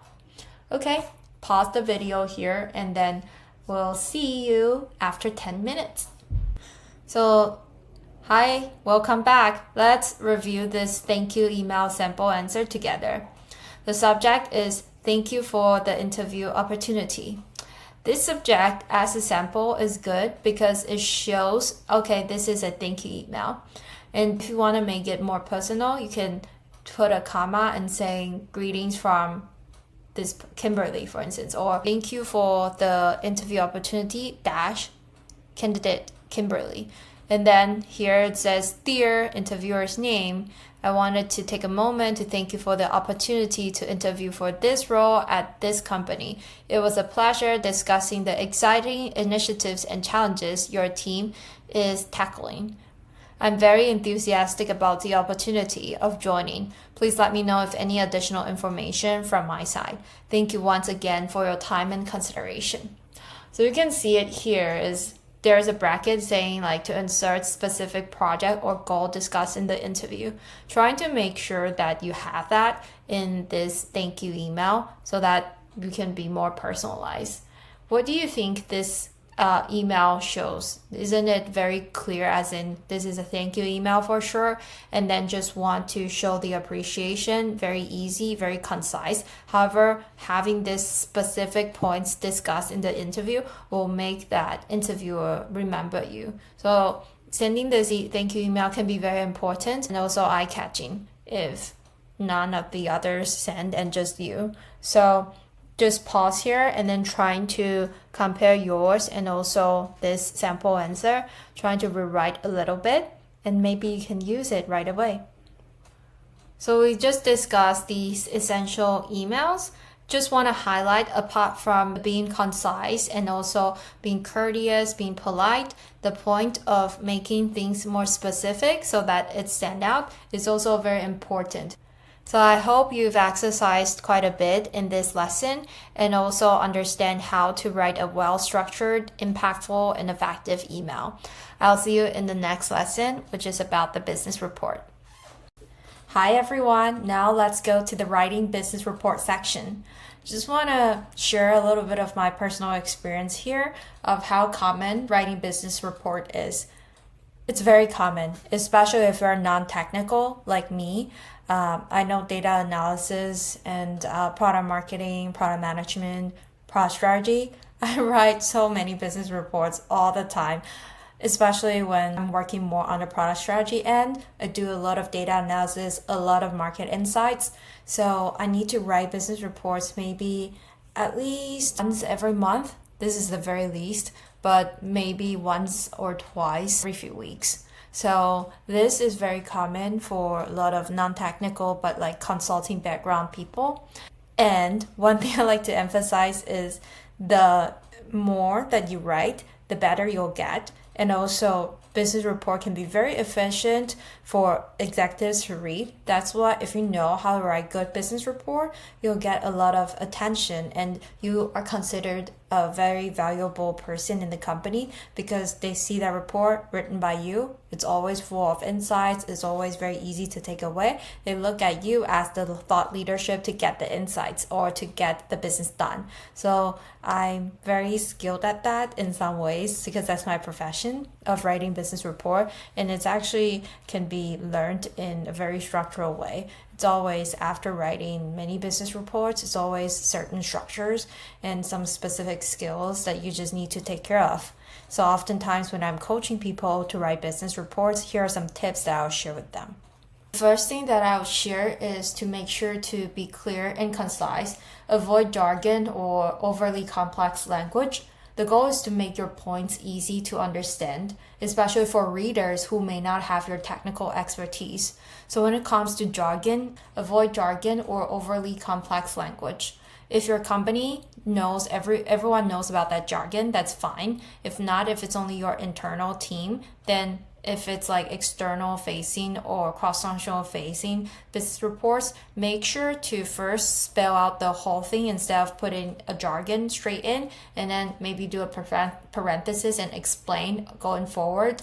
For instance, return on investment means ROI, and then you do a parenthesis ROI. Going forward, they would know what that jargon means, but make sure to spell it out first to avoid those jargon or complex language.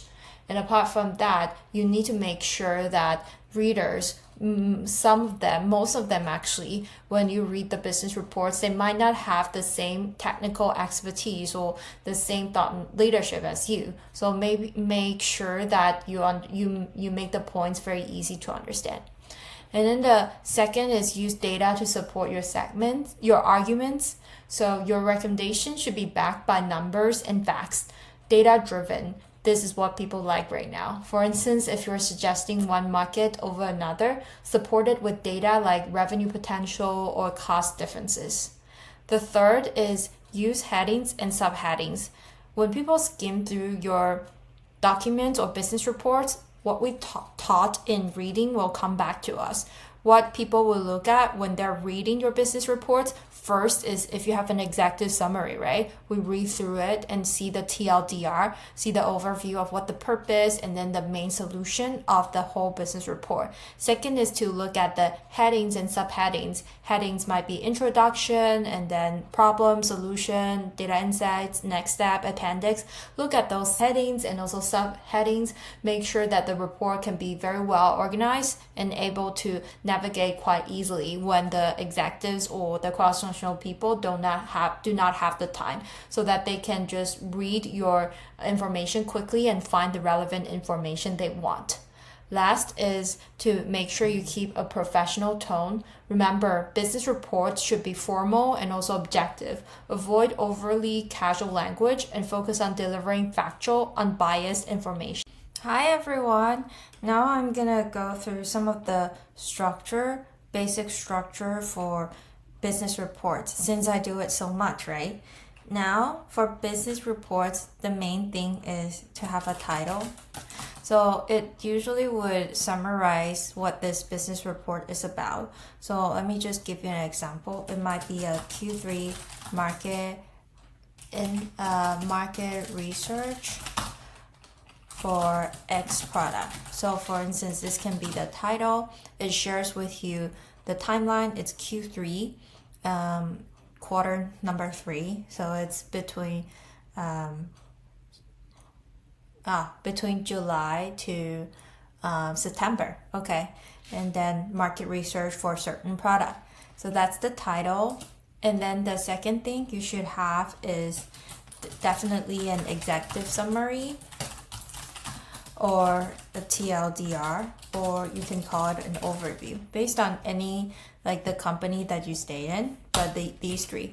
The purpose is to provide an outline or to provide like a very quick understanding. If the executive do not have time, those executives, they do not have time to read through everything, the executive summary or TLDR overview, sure, the purpose of the whole business report, and then also like a very quick summary of, for instance, what the findings are, and also the results, and maybe the next steps, something like that. So very quick executive summary, and that would be the second thing. This is the first structure. This is the second.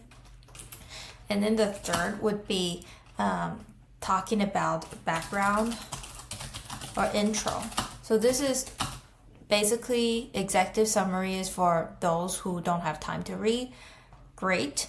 And then the start would definitely be a background or intro. This is just to provide context of why we are having this business report. And also to just let everyone know, because a lot of time cross-functional teams, that means cross-functional teams, let me just put it, cross-functional teams, to provide them more context, because sometimes your manager know, your whole team know, but the people who read your business reports, they don't know. So you may need to provide some of the background of, for instance, what was happening before, and also what is the purpose of this business report. And the body part will be the main meat of the whole business report. So this might include some things. For instance, let's say it might include some data analysis or market analysis. When it comes to market research, for sure it will be market insights analysis. So I would just put data analysis or market analysis here. And then here, because it can include quantitative or qualitative analysis. For qualitative, it might be, for instance, what the direct feedback that you got from your user. It can be the words, the direct voices, the sentences, or it can be quantifiable. For instance, your satisfaction rate is 4.5 out of 5 or 2 out of 5. These kind of data points as a market data analysis for you to analyze. So yeah, this can be a great point. And then another point for the body, it might be, for instance, like competitor analysis. So this is when it comes to, for instance, you want to expand a product or you want to grow your market share, you need to look at other competitors that's in the market as well, right? So this competitor analysis oftentimes will be in the business reports. And then another thing, let me think, is in the beginning, maybe not this data analysis and competitor analysis, but in the beginning, after the background intro and before the analysis, maybe if it's a market research, they would ask you how you are doing this research. So the approach of your research. So it can be research approach. So then it will be about, okay, this is based on, like I talk to maybe 20 users, and then these 20 users, their demographics are like this, or these 20 sellers, and then they're usually like small, medium enterprises, things like that. You need to let people know about how you approach your analysis in the beginning, before the analysis. So yeah, these few things will be what I will be mainly focusing on. And let's say if there are something about finance or something about legal that I can add up to, usually I would add up as well. So it can be a little bit more comprehensive. It's not just from the data analysis or product analysis from competitor part. It also includes like financial data or some legal liability issues that we might need to consider. I'll put it in. And then after that, when the full body is already meaty enough and then already fulfills your analysis to make a conclusion, what you can do is you can have a recommendation. So recommendation is basically based on your market analysis or all the data analysis, what kinds of things you would recommend. And then afterwards, there should also be like next steps, which is after you recommend all these like approaches, what are the next steps for certain cross-functional stakeholders? It might be, for instance, for marketing department to do X, for operation department to do Y, for product department to do Z, for sales department to do A, things like that. So these next steps are very important to be aligned with the recommendations and also to be able to be actionable in a way that you can even at the leader of those departments so that they can find themselves accountable. Okay, and last but not least, you can always put appendix or appendices. So this is basically just because usually here, these would be one pager, which is around 1 page to no more than 3 pages, usually like a lot shorter.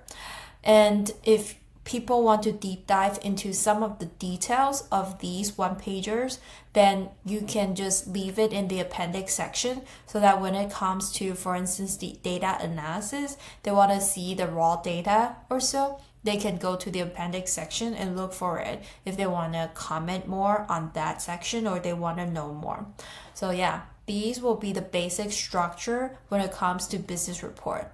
So now we're going to go through a real world case study, and I encourage everyone to first look at the screen, however, not yet look at the download file because that would be the reference. So stay tuned and then let's go to the practice part. Let's apply these structures and tips in a real world scenario. Imagine you work for Technova, a software firm looking to expand internationally.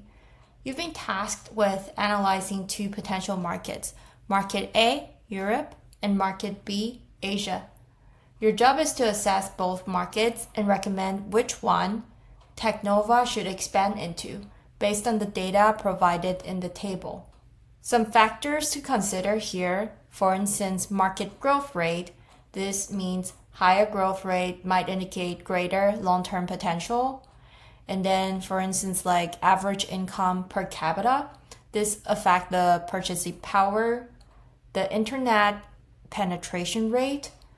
A higher internet usage can benefit the software adoption. Also, things like the cost of entry and also annual costs. And also, of course, here in the end of the table, the regulatory barriers. Higher barriers may slow down entry and increase the initial cost. So take about 10 minutes to draft the outline. Focus on analyzing each factor, deciding which market has a stronger potential, and also write a recommendation backed by data. Remember to be concise, use subheadings if needed. Follow what I did on Google Doc to provide this kind of outline and backbone. So let's pause for 10 minutes here to draft that outline together. So now here's a suggested structure for your report. First, definitely a title, right? Hold on. Definitely a title here, and then an introduction. So it may be just to briefly introduce Technova's goal of international expansion and also the purpose of the report. And then the second one will be probably a market analysis or data analysis. So this you can break down, for instance, the data for market A and market B using subheadings like, for instance, competition or financial data, or let's say legal data. And then just do, for instance, even population, these kinds of subtitles. We can think about it later. And then apart from that, you can also do the recommendations and of course next steps. And the recommendations can also be including conclusion. So these would be, for instance, based on the analysis, recommend one market, for instance, market A or market B, and then rationale. And next steps would be what the teams would need to do, like A, and then B, and then C. And then, of course, you would need to have an appendix. So this would be kind of like my structure, and I'll think about it. And then afterwards, then start writing the meat of all the backbone. So you can compare my structure and your structure. There's no right or wrong, but after comparing, what we're gonna do next is we're gonna start drafting the meat. And then you can pause here, can start drafting using maybe 1 hour to draft. Make sure that you remember the tips of it being to be clear and concise, use data to support the arguments, use those headings and subheadings, and keep a professional tone. Remember all these tips, and then you can pause here and come back after an hour. Awesome, welcome back. So here I'm just gonna share with you the report reference based on the download file, so you can also open the download file here. Let's take a look together. So here in the reference report, the executive summary nicely, succinctly highlights the key points. Says the market A offers higher profit margins, market B presents a larger customer base. And then it concludes with a clear recommendation that it should be prioritizing the entry to market A, and also tell us the reason. This section allows decision makers to quickly grasp the main findings without really reading the full report. But of course, we're all reading the full report for the practice purpose. So after the executive summary, the second would be the introduction, right? The introduction here explains the goal of expanding into new markets. So here you can see this part provides background on why Market A and Market B were chosen for consideration. It also introduces the report. The purpose of the report is to provide a data-driven recommendation based on factors like market size, competition, regulatory challenges, and also financial metrics. This setup helps the reader understand the purpose and scope of the analysis before diving into the details. And then the third section is the data insights. So here is the body part. So here you can see we delve into the data insight section, beginning with the market size and growth, and then the competition and barriers, and then the financial metrics. So here you can see that market A has like a smaller population. However, it has a high internet penetration rate, resulting in a significant addressable market. Market B has a larger population and a higher growth rate, but a lower internet penetration rate, which affects the immediate addressable market. So this effectively uses the data to highlight the pros and cons of each market, which is critical for an informed recommendation. And then for the competition and barriers part, you can see that market A here very succinctly just mentions like, okay, the pros and cons. Market A has moderate competition and low regulatory barriers, making it easier to enter. Market B has higher competition and regulatory challenges, which could lead to higher costs and delays. So by addressing these factors, the report shows how barriers to entry differ, giving a clearer picture of the operational challenges the company might face in each market. And then when it comes to expansion, finance, profit margin is definitely something people would consider, right? So ROI, profit margin, this is always what people would ask during finance-related conversation. So you can see here for profit margin, market A has a higher profit margin and market B only has about 10%. And for ROI, you can see the calculation here, but you can tell that market B may offer growth potential, but market A presents a more immediate financial return. So presenting these metrics side by side, you can enable the reader to see how each market impacts profitability. It's a critical factor for deciding on the most viable expansion option. And last but not least, the conclusion and recommendations part summarizes the finding, recommended market A as the prioritized market. The choice is based on the combination of high profit margins, lower competition, and fewer regulatory hurdles. This recommendation reflects the structured decision-making process we just discussed in the body part, where data is used to weigh benefits and risks. The conclusion is clear and backed by the detailed analysis presented earlier in the report. And if there's any more detail that they want to deep dive, usually appendix section they can look into. Okay, last but not least, there's next step. The next step is to provide actionable plan to support the recommendations. For instance, here include like 4 bullet points, and I would encourage to even strengthen this document. You'll be able to tag or add the certain bullet point to tag the cross-functional leader to make sure that those bullet points can be seen by the cross-functional leader and hold them accountable as the action item. However, this is already very good because it already, with the next step, provide Technova, this company, with a roadmap for implementation, making the recommendation very actionable. Okay, last but not least, the appendix section, like I said, is always needed just in case any cross-functional team or team leaders will want to know more details on certain topics. So you can see here that the reference report serves as a very good example, very well-structured business analysis. It uses data effectively and also organizes information with clear headings, maintains professional tone, and actionable recommendations, and making it very clear and succinct.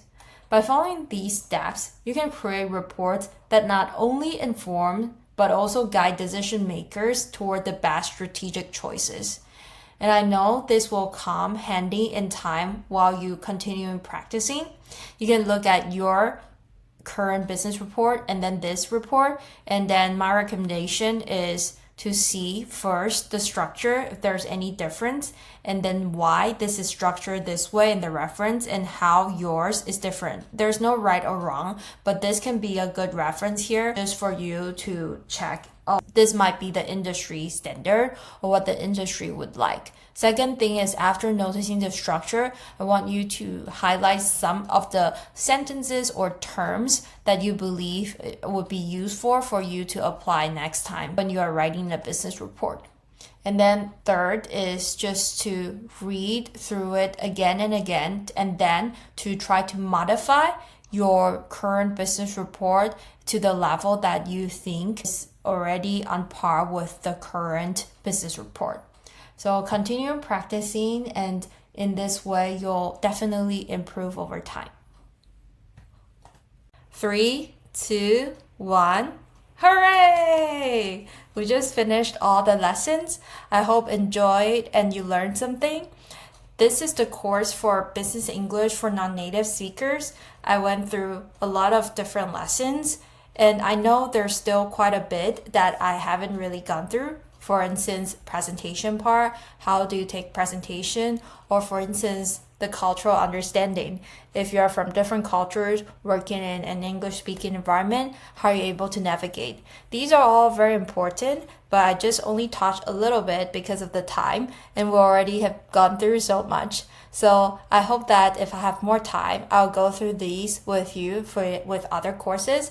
But right now, I hope that with all the courses you've gone through so far, you've learned something and improved your business skills. And most importantly, you may be able to apply all these things that learned based on my experiences all the years working in tech in a business English setting as a non-native speaker.